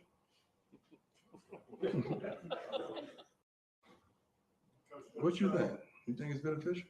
Personally doing in-home visits with recruits? I don't know. If it's beneficial, I may. If it's not, I won't. Coach, What you think? You think it's beneficial? Coach, this is your first season at the FBS level. What are some things that you feel you've learned about yourself personally? Well, FBS and FCS levels are levels, man. I think everybody that we brought from FCS done a pretty darn good job in FBS, right? So I don't think it's a different level of players that we brought in. What I learned for myself is forget the levels. I mean, you could do that in youth football. I learned a tremendous amount of patience. I mean, it would seem as though I'm impatient with some of the things that we did, but I learned a tremendous amount of patience, and I learned really what we need in the character of the young men that we need. I learned so many things about what we need and do not deviate from that. And we're going to stick to that. One more, go ahead, Bill. I'm good. I ain't got nowhere to go. That's my man. So it's really been a really long season. It seems as though. But could you contrast how you felt at the first part of the season, how you're feeling now? Well, I could see, Bill, I could see around the corner tremendously. I don't just see what's right ahead. So at the beginning of the season, I kind of saw around the corner. I think I kind of forewarned you guys at the Oregon game So you better get us now, because I know what we have in house. I know what we don't have. I know what we're lacking tremendously, and that was a prelude to some things that kind of fell apart as well. That they really dominated our weaknesses. But I love everything that transpired. I could not grow if I didn't go through what we've gone through. I could not prosper if I didn't glean from what transpired this season. I could not be who I am if I didn't have these tasks at hand. I'm truly thankful. This is not the first challenge I've had in my life, but I know how I finish. I know how this is going to end. I promise you, I know how this is going to end. Any other questions? Coach, you mentioned Coach Mo and how important the next couple months are going to be for him and the strength staff. I mean, what during his time here have you seen that gives you so much confidence in his abilities to get? I'm not going to just single out one coach. We're not going to do that. No, just the strength coach in general, the strength coaching staff in general. What gives you so much confidence that they can do what you need them to do over the offseason? Well, everybody's going to be evaluated. How about that? Every coach is going to be evaluated. Not just let's slow down a little bit and let's get evaluations for not just players, not coaches as well, including me. Do you feel like you have the resources at Colorado to succeed at the level you expect to? We're getting there. We definitely need giving. You know what I mean. It's unfortunate to say this, but some kids cost. It's unfortunate to say this, and then I have not charted this yet, but that I've asked for the numbers. But if you start thinking about the top several teams in the country, let's see what was spent on assembling the teams. You know, we can sit and talk about great coaching and great. Thank you, Prime. Thank you. He finally said it. He finally said, because people say, man, why are you talking about money? Why are you people talking about money? No, it costs to go out and get the talent that he want. Man, he's looking at $5 or $10 million. That's what it's going to cost to rebuild this team. It's going to cost about $5 or $10 million, or probably even more, to go get some of them SEC dogs. He wants to go get the dogs that's established to get them to flip from Georgia to come there. That's going to cost some money, baby. That's what he want to do. I'm glad he just said it. Remember, he said, well, I'm not trying to lure people with money. See, he's trying to be politically correct. It's not up to him to talk about that. It's not up to the head coach to sit in the meeting and say, I want to spend this money on players. He can't do that, right? But if you look at it logically, I had said in another live chat, go look at Alabama's starting roster. They're all over $200,000 in their NIL, all of them, or $300,000 or $400,000 or more. Caden Proctor, Dion was going after Caden Proctor. You know, the freshman offensive tackle that he started as a true freshman all them games at Alabama, the left tackle. He's already at almost $500,000. You see what I'm saying? It costs like to go get him. That's just the nature of the game now. I'm glad he just said it. Thank you, Prime, because I keep talking money. People like, man, you always talking money. Then I heard somebody else say it ain't about money. Yes, it is. Because the institutions are making all this money off these kids. These kids' parents and the kid, they want the money. And if he goes after a Caden Proctor type, and then you got Kirby Smart calling the guy up like, look, we got $1 million over here for you. Where you think the kid gonna go, man? So it's all about money. Not all about money. Like it's not all about. It's just that they want to be compensated now. That's just the nature of college sports for these big name players. And he wants to go out and get the dogs. I know what he's looking for. He want to go buy it right now. But it's not up to him, though. You know, it's not for the head coach to say, hey, you know, talk. It's not up to him to talk to the players about money. That's not his job. It's up to the collectives and the other people that run the money, not the coach. He stays out of it. So I'm glad he just said it. This is great. That's all we want. But you It's gonna be a credit card swipe some kind of way with all these guys going to these playoffs, right? Bruh, I had to stop. I might have to rewind that. I was saying, like, man, all this talk about money. I hear people like, all this talk about money ain't about money. Yes, it is. He just said it. It's a credit card swipe. Listen, he's a credit card swipe away from 8 games, 9 games. It's just, it's just, the players are talking. He might have been like some of these recruiters. They might be in talks with some of the players now, and the players are saying, "Listen, I'm guaranteed $400,000 here if I stay. Can you match that? If you match that, I would love to come play with you because you guys got all of the star power. You guys got the star power." And go look at Utah. They gave all of their scholarship players trucks. Did you see that? Imagine what that do to the morale of the team. It's just, even though the scholarships, I get it, they're getting a free education. But listen, man, these kids are thinking about getting paid. They don't want just one person on the team with millions of dollars and they can't get access to it. Yeah, you got to do a credit card swipe. Right. I mean, I understand that. And you got to have a quarterback. If you look, commonality, players, quarterback, run game, they can stop the run. That's pretty much what all these pretty darn good teams share. When you compare the situation when you entered Colorado football and coming to now, even after a loss, how do you describe or how do you feel about the mentality of those kids in the locker room right now? Tell me, what do you mean by mentality? How did they approach ending the season, even though it's Well, they wanted to win, but they've won. If you were here a year ago, or if you saw kind of what we came into in the spring, they won. They won. Maybe not on the scoreboard week in and week out, but they won. And we got to build off the things that they've been tremendously successful with. We had a chance to win that game. I like that. I really like that, especially without our quarterback. I like that, especially without some things that I know we're going to get commitments from in probably about 10 days. I like that. I like what we are. I really do. All that stress you saw, it just been lifted from him. And probably Rick George and all of the other bigwigs say, "Prime, we got you. We know what you need. We got you. We understand. We're gonna go get them." And I'm pretty sure these players are calling them. They want to be a part of this, but it costs though. They want to be a part of it. They want to be talked about in the media every day.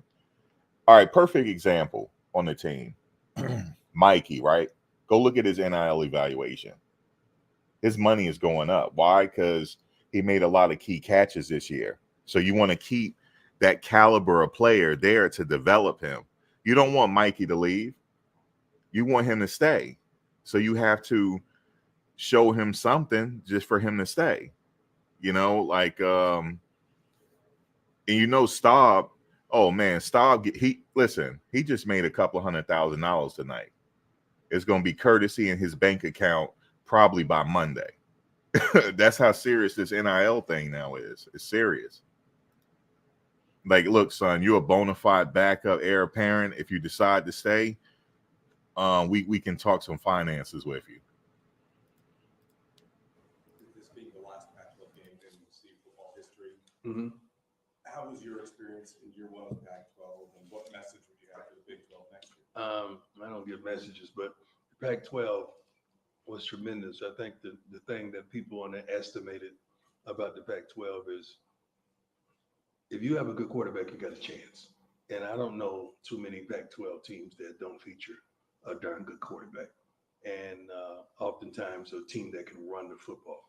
So the people that made the tremendous jump, they got stability at quarterback, and they were able to run the darn football. So this is a tremendous conference that I hate to see abandoned or gone, or whatever word is proper for what's transpiring. And I can't wait to get to where we're going, because that commissioner is a phenomenal human being, phenomenal friend, and I know what he's going to bring to the table, and I know what we're going to bring to the table, and I'm happy that Rick George made it happen. Tremendously happy. Two-part question About Travis? About Travis. He was phenomenal, obviously. Mhm.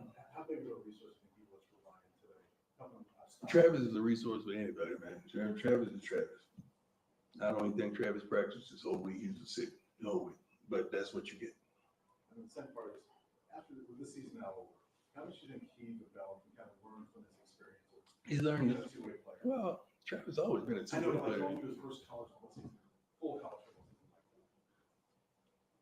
that. I'll be darn Jackson State last year, huh? Yeah, he was injured for that. So. Yeah, but he played. Right. But he was a bigger part of the offense than he was at Jackson State.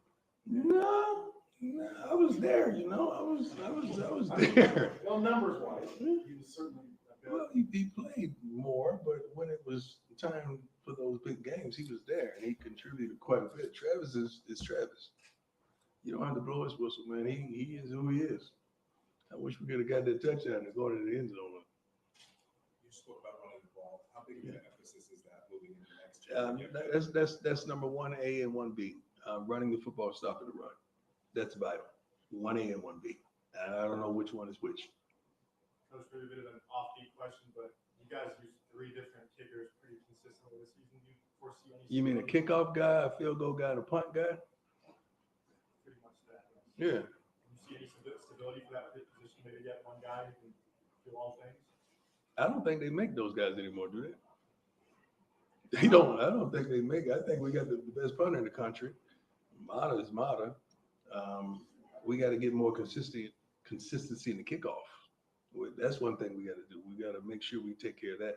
The long snapper's done a phenomenal job as well. The kicking game, or the kickers, not the kicking game, but the kickers has been, tremendously consistent this year. Tremendously consistent. How you doing, sir? Good, sir. How are you? A huge focus on during the season, as the season's gone on, has been the offensive line. Mhm. How do you feel that they progressed as this season, and how much of a focus in the offseason do you think? That's a setup, isn't it? You trying to set me up, right? You just a setup question, Andy. You trying to set me up. I'm just wondering how you feel they progressed through the season. I've seen them improve, going 2 sacks today. Yeah, that was good. That was great. We're happy. We're happy with the way they played today. Anything else for Coach? How do you think Shiloh played this year? I mean, I don't think Shoot. he goes under the radar a little bit. I don't think he does. Not for opposing teams. Shiloh played his butt off this year, man. Shiloh's been consistent. He's not the other brother. He's Shiloh. He's a force to be reckoned with. I don't know where he finished in tackles. I know that's what he told me all week. Dad, I got to make tackles this game. I want to lead the Pac-12 in tackles or something he was talking about. But he's dominant, man, in what he does. And he comes to play hard, and he brings his lunch bill every week. I'm proud of him. I know he's banged up like crazy, and I'm really, really proud of my son. Yeah. Thank you. Thank you for asking for my man. Anything else We for good? Coach? Shiloh probably is an All-American. I'm not sure which team he's going to be on, first, second, or third team, but he's an All-American. He had a lot of tackles. He was really going for whatever he was going for today, because he was flying for tackles. He was really going after those tackles today. So he had a number in mind. I don't know what the number is, but I think he was trying to lead the Pac-12 in tackles. I don't know if he got it. Let me look at the stats. Let me see how many tackles he had. It should be up now. Yeah, so Coach Prime said it. We're going to have to go ahead and swipe our credit cards, and we're going to have to go get them. Because he's not about luring people in with money. We know that. He said it. He had 7 tackles today. And he had also 2 assists. So he really was trying to fly for it today. Levonta Bentley had 5 tackles, 4 assists. And everybody else had about 3 or 2 tackles or 1. Shiloh had 7, and he's a safety. So think about that for a second. He's all over the place. He's kind of like he flies all over the place like I don't know if he's quite tall as Palomalu, but Palomalu was thicker. He was a lot bigger than he is, though. We know that. Palomalu had that speed, though. Palomalu probably a tad bit faster because Palomalu had 4.3 speed. But he flies around like Palomalu, Troy Palomalu. But Palomalu just a little bit bigger. But yeah, he really was going after those tackles today. He was going for it. So he's pretty solid. He's coming back for one more year. And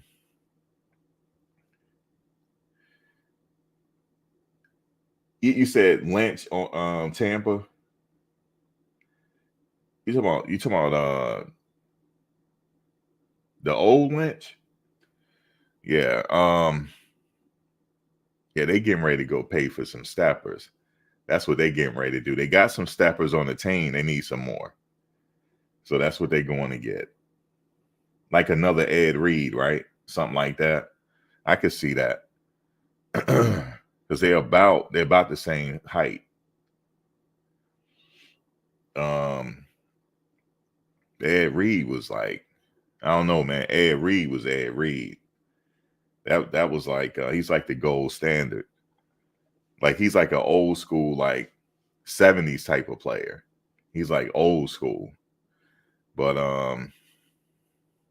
hell, Ed, you looking for a job, Ed, or what? You want to come up? He ain't hard to find. Let me stop. But he said all the coaches going to be evaluated. All of the coaches is going to be evaluated. Oh, you said John Lynch. Okay. That's like a Trevor Woods, man. He looked like John Lynch. I don't know why I say that. He looked like John Lynch.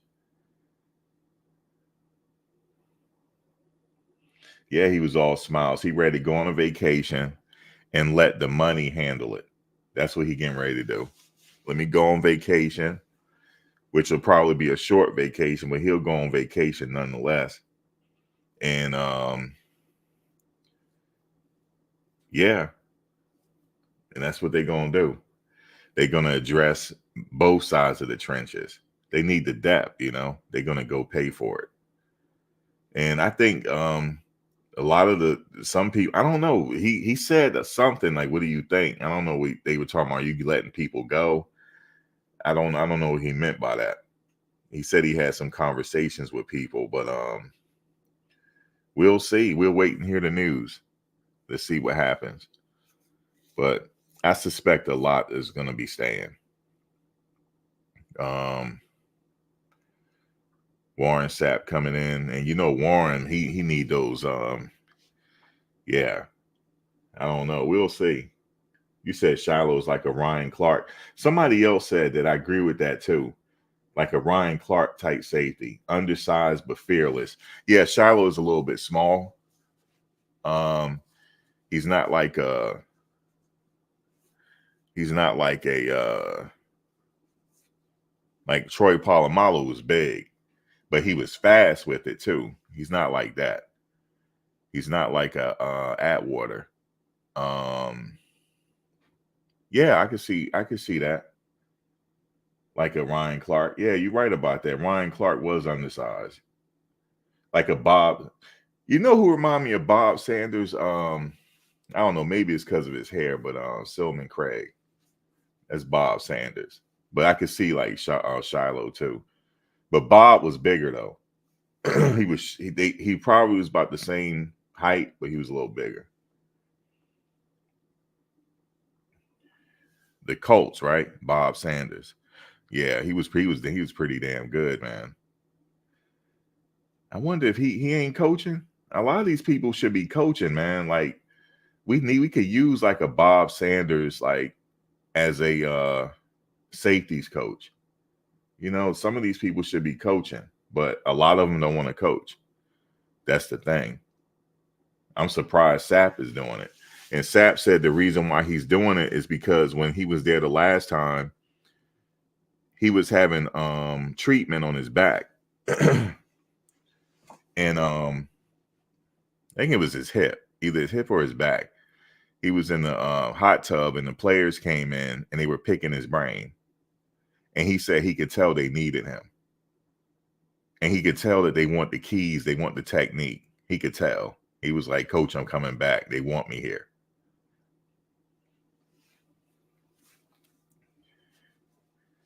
Oh, Brian Dawkins was a beast.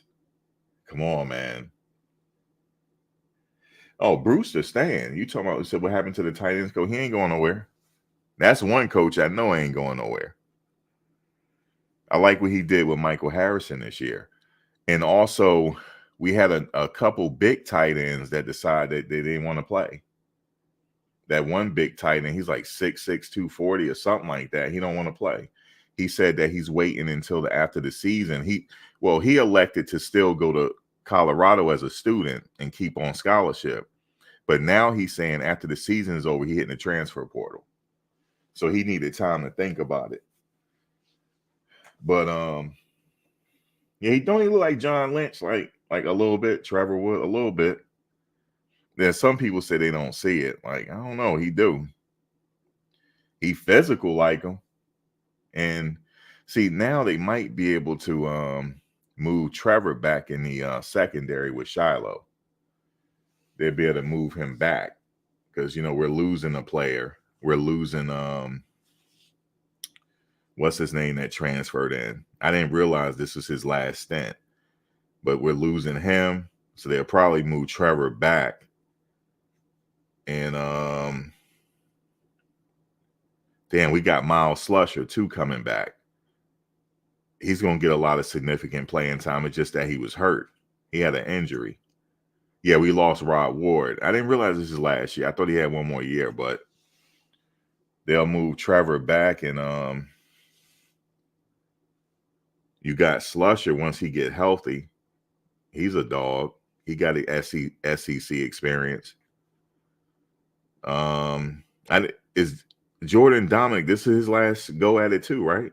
Jordan Dominic? I believe so. Yeah. I didn't know that. I thought he had one more year, but Jordan Dominic, he's gone.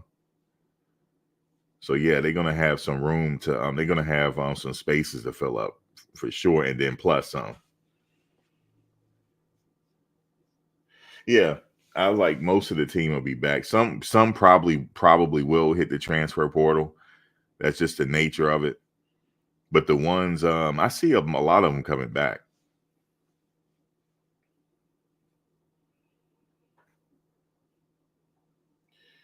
You said a lot of the Louis never came out. Y'all, when I had said that speech he said was going to come back on him. He said, I'm bringing my luggage in his Louis. I think some of the players that are supposed to come, they never showed up. I was expecting some more players to come, but they didn't. They went elsewhere, but that's cool. You know, he got the year under his belt. He survived it. Now now he's going to go out and I guess they say go shopping. Yeah, Austin, 49, Taj Austin is gone.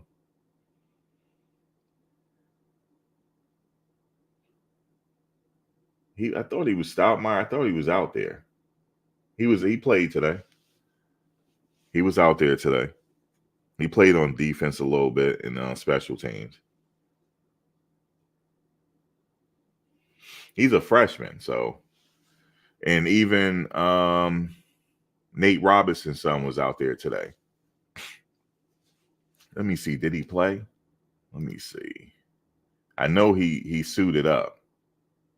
Let me see if he played. I didn't recognize his number on the field though. No, did he play special teams at least? No, he didn't even play today. But Namir Robinson was there. And yeah, he was there. And remember, they got a lot of freshman wide receivers on the team too they could develop, but yeah, we're gonna see. We're definitely gonna see what they Juju. No, he wasn't there. He's still on the team though.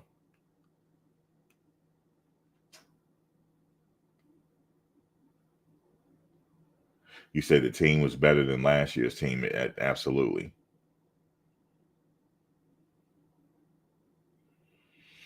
Nah, Trevor definitely gonna be back. Yeah, Shane has another year. Damn, he said even Travis was sick this week. I told you he don't flu or no flu. He is gonna be there. He don't give a damn. Like you're not keeping me off this field. Even he was sick. You said the JS. Yeah, I know I heard about the JSU lineman. He couldn't play this year for some. He had to sit out a year because of the transfer or whatever. But he'll be there in the off season. So that'll beef him up a little bit. And like I said, they have a few there that were injured, and they wouldn't let Rock play. So it wasn't nothing Rock could do. You said, yeah, Jordan Dominic is finished. Yeah, this is last year. He gonna get ready for Pro Day. That's his next stop, Pro Day. And who else? Weaver. Not sure about Horn though. I'm not sure. Yeah, the stolen touchdown was a stolen touchdown. We had 2 of them. Well, I guess did Dylan run out of bounds? Even if they called it holding, I don't know. No, we got 2 touchdowns robbed from us. Dylan and Travis. That was obvious that Travis caught it. It was just a great catch, and he held possession of it. The ref was like, no. And then that block in the back he just put his hand on his back. That was it. The ref didn't have to call that. That wasn't knocking off the defender's balance to go get Dylan. Dylan just fast as fuck. So he would have ran it back. So yeah, there was 2 plays. But it's, what can you do? That ref, you remember when Horn was getting ready to catch the ball on kick return, the ref was kind of like close to him, talking to him. It was that same ref. I'm like, something up with him. He was just like joking with Horn. He's like, I don't know what he was thinking in his mind. Y'all ain't gonna win today. Not when I'm out. He cheated on Utah on a play because they had the first down. He said it wasn't a first down. So he just was equal opportunity. So what can you do?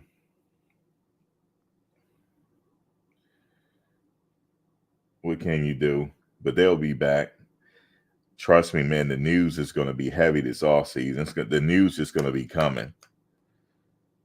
And if he do go out and pay for what he got to do, he going to turn the football world upside down. Because now he's competing with the big wigs. Like, because that's what they doing. They buying championships. Go look at their NIL evaluation. They're buying them. They're luring these kids. They're buying them to get them to come there. And they getting ready to do the same thing because they got the money now. They got money up in Boulder, So they getting ready to do the same exact thing. So, shoot, they'll love to play for them, But you just got to pay for it, man. That's how it is now. That was funny that he said it. I'm glad he said it. Because I kept talking about the money. I said, the money. Then it was like, it's not about the money. It's about he's doing it the old school way. And I said, that's not what he's thinking. I said that. I said, that's not what he's thinking. He's just being politically correct. That's not what he's saying behind the scenes. It's not. It can't be. And then he just said it. Yeah, the Pac-12 dissolving, right?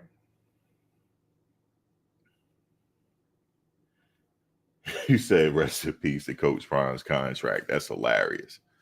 What you gonna try to? They gonna throw the Brinks truck at him? That's hilarious. That's hilarious. Well, some of these kids, you give them the right money, they paying for their own scholarship. Freaking, I don't think Shador or Shiloh's on scholarship. They just pay for the tuition themselves. And with the money they're getting. So that frees up scholarship money. I don't know if Travis on scholarship either.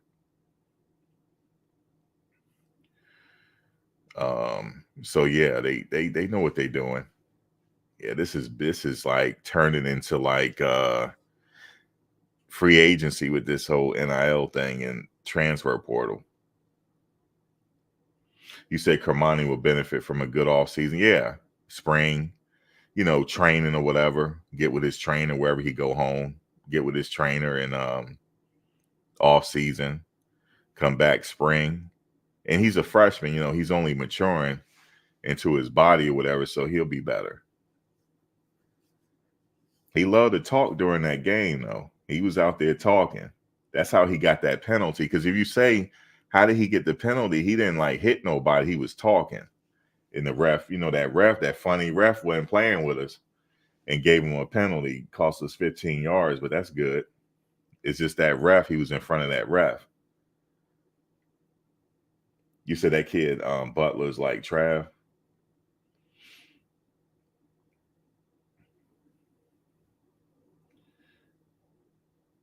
Jesse Best, you said Shane Coke's the best D lineman in college. Leave Shane Cokes alone, man. That's it. Leave Shane Cokes alone. He'll benefit from Warren coming there. He came there to help, man. He was part of the foundation that came, so we can't knock him. Coach Prime needed that roster filled, and these people came to help out. And they had some memorable moments this year. That TCU game was a huge memorable moment. And they had some good times this year. Cooper will be back. He got one more year.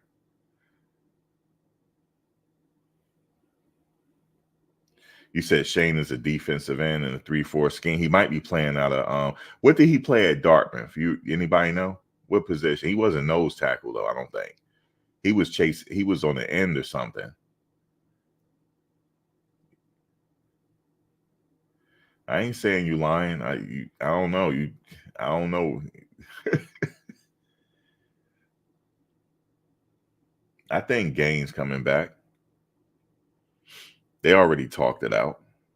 He just wanted to play. I mean, Gaines, let me tell you, Gaines, I wish he was sick though or something. Either he's hurt. Gaines is hurt. It's nothing he couldn't play. He had the yellow jersey on. He nursing an injury or something. But listen, man, Shador used to throw bombs to him at Jackson State. He just catch him with no problem. So, yeah, most of the Pac-12 leaving the conference. Then also the Pac-12 had that rule if they have certain rules and stuff. So, yeah, the teams, they all leaving. I'm not sure about some of them. I think some, I don't know. Is it totally dissolving? You said the Pac-2 now, right? I know. You said Coach Bill O'Boyle would be the head coach if CU. Yeah, you just saying anything now. Shoot, Bill O'Boyle need a vacation. Shit, he'll look better if they swipe the credit card. Well, I'm evaluating you coaches. Well, coach, can y'all swipe the credit card? And maybe we'll look back. Can you swipe the credit card? Okay, that makes sense. Yeah, Washington State. Oh, yeah, Washington State. Who's playing for the Pac-12 title? Washington and Oregon, right? So Oregon is playing Washington for the Pac-12 title. Washington's going to do that. I think they're going to take it.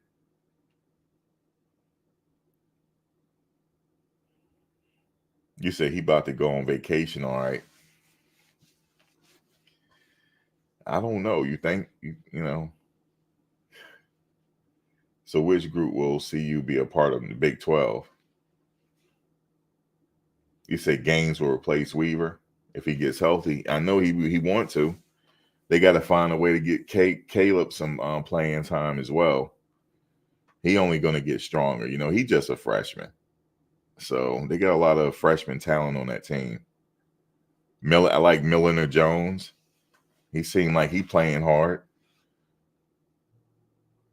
But yeah, they getting ready to go out there and get some players that's almost draft ready. You see what I'm saying? They going out there to get some 320-pound 6'7" guys. 340, 320, or whatever it is. Caleb is small though. Yeah. But shoot, man, that don't matter. He caught them passes though. He caught 2 passes. Dylan, I was worried about. He on that slant pass, and he got level like that. I was like, damn, I heard that hit.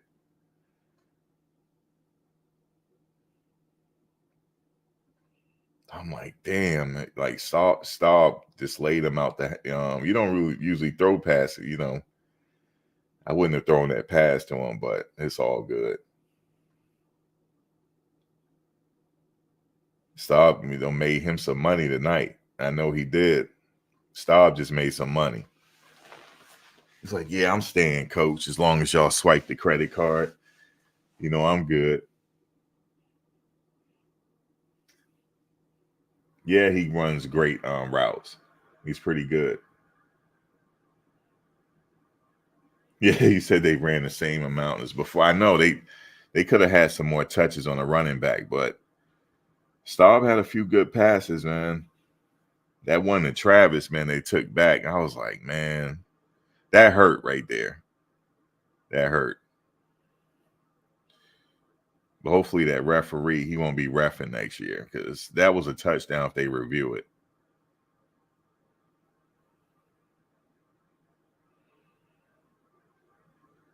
You said the bag is in the coaching too? That's what they said about the quarterback at Utah that played today. He wants to be a coach. So that's his next thing. So, yeah. And Cam Rising said he's coming back.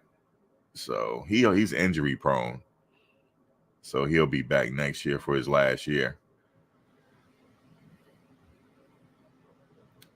Do we play Utah next year? I can't remember.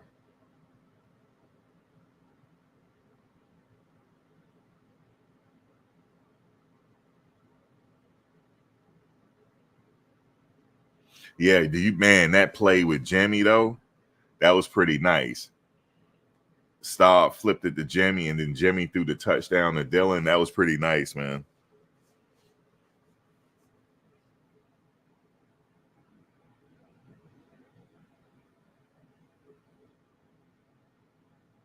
Utah going to the Big 12. Oh, okay. So we'll see him next year. Shit, what's his name? I was like, damn, look at Jimmy Horn looking like Antoine Randall L. That's what they used to do to Antoine Randall L when he was in college. Then they moved him to quarterback. But you know, he could play receiver as well. I was like, he don't turn into Antoine Randall L on us. Man. Yeah, that was a pretty nice play. Dylan just beat the defender. The defender wasn't catching Dylan.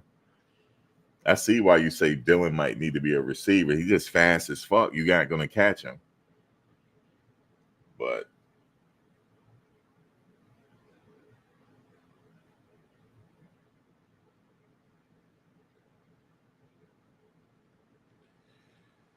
all right, guys, let me get out of here.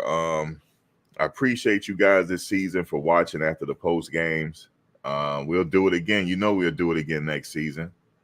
Alhamdulillah. We'll do it again. But I'll be back with the news and stuff like that. I'll go live every now and then like that, because you know it's always going to be something. Prime is like, he's the big ticket. Everything they do is going to be talked about. Everything. Oh my gosh, Shador went to Paris. Oh my God, what are they doing in Paris? It's always something, you know. Even Bucky made the news. Bucky can't even do nothing, even do without them talking. But they had a good write-up in the Washington Post about Bucky, how he was instrumental in making this work and making it popular. And it's working as far as NIL and these players building their social networks, because the bigger their social network, the more money they can make with these endorsements and stuff. So what Bucky is doing, he don't really take days off. They put videos up nonstop. You know, there's only been in the off season, there's been a few days where they didn't put videos up, but for the most part, you see the day-to-day activities from this team. It's reality TV. They literally turn this into reality TV. And Coach Prime is going to get frowned upon. You always get frowned upon when you're the first to do something different. They frowned upon Allen Iverson. When he came to the league, he had the cornrows. He dressed the way he wanted to dress because he changed it. And but it's something else he changed in that NBA too. When he came into the league, they changed from man-to-man to zone. That's why he's in the Hall of Fame, because he was instrumental in changing the game. Because when he came in, they went to zone. So that's why he's in the Hall of Fame, Allen Iverson. But now look at how the players wear their hair. That was Allen Iverson. That was my generation. Like how Shador got his stuff and how they wear their hair. That's Allen Iverson. And also, you know, before that, well, we in the same generation. Warren Sapp had the cornrows, but that was like kind of frowned upon until Allen Iverson made it possible. But before that, they were knocking him.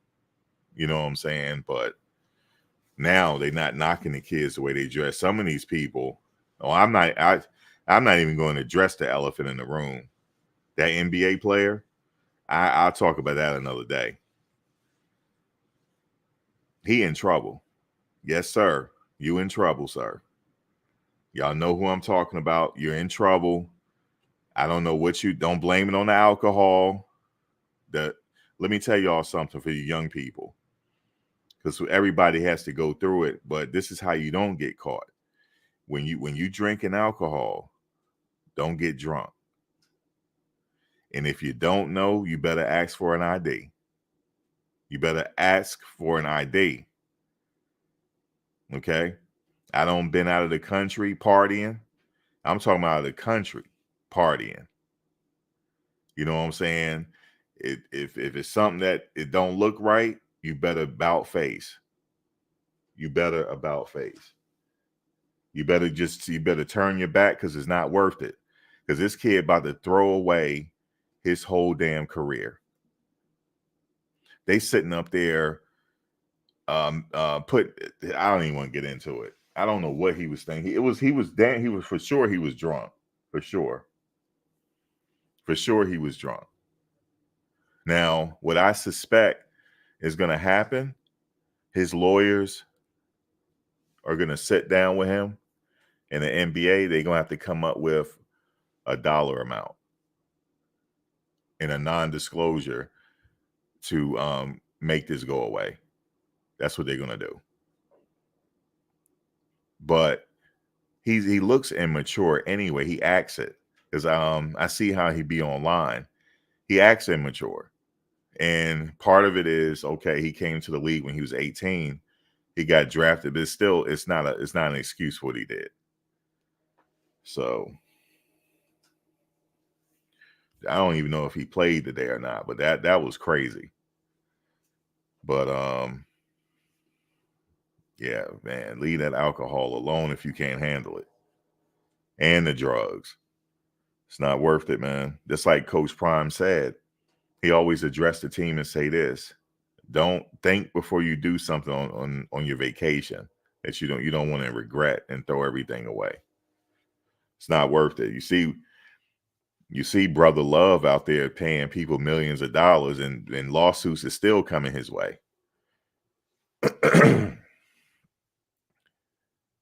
And part of it, while you're starting to see all these lawsuits come out, I don't know if you guys know, there was a deadline.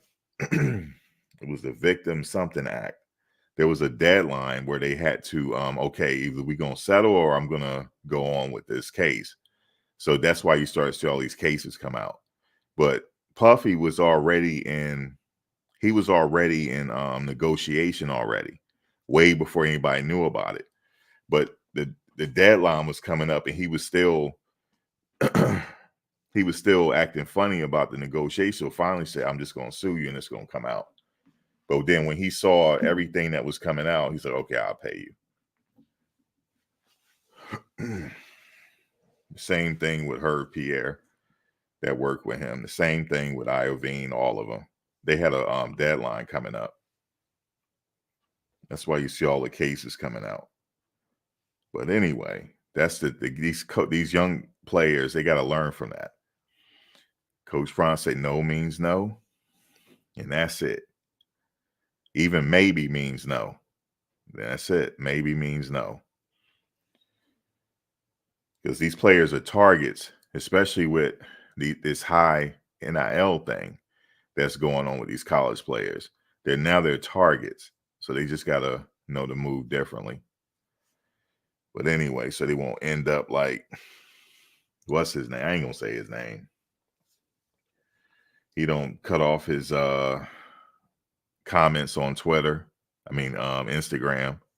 Because they sitting up there putting all these, it's crazy. But anyway. Yeah, the Adult Survivors Act. Thank you, Lori.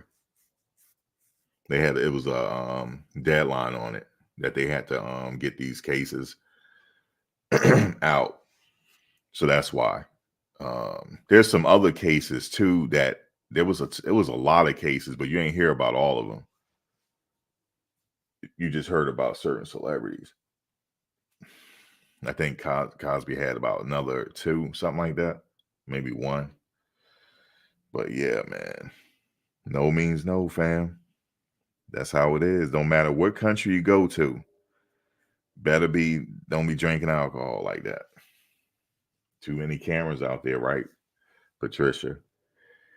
And you just gotta know how to behave. But like I said, with this team with Colorado, they're celebrities. That's why a lot of people want to be a part of it. Like they see the celebrity stuff going on. All the people talking about them and stuff. So people want to be a part of it.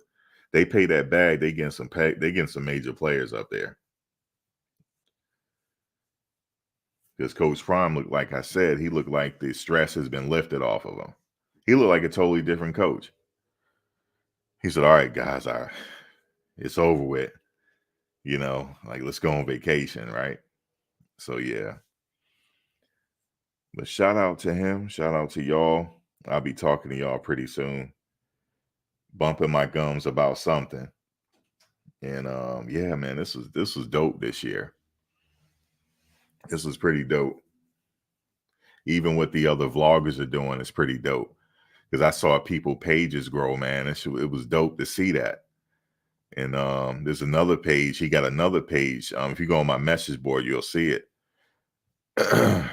He getting ready to do something big. You know what I'm saying? So I like that. I like when people be making moves like that. He's getting ready to do something real big. You'll see it on my message board. He got a new channel and all that. Getting ready to move in a different direction. But it was fun. I'll be back live at some point bumping my gums because the news is coming. And I'm glad Prime mentioned the money because he already know. But he said, we need some dogs in here, bro. We need some more. He said, I'm too old now. Y'all better go get him. Well, I'm heading with Shador to the NFL. Let me stop. Let me leave him alone. He ain't going nowhere. That money is flowing now. But all right, y'all. Y'all have a good rest of your weekend. Thank you for subscribing. Thank you for joining. I really do appreciate it. And we're done with the season. This is end of season 1. Now we're in the postseason. And get ready for the draft and all that stuff. So, I'll be back for season 2. All right, y'all. Peace.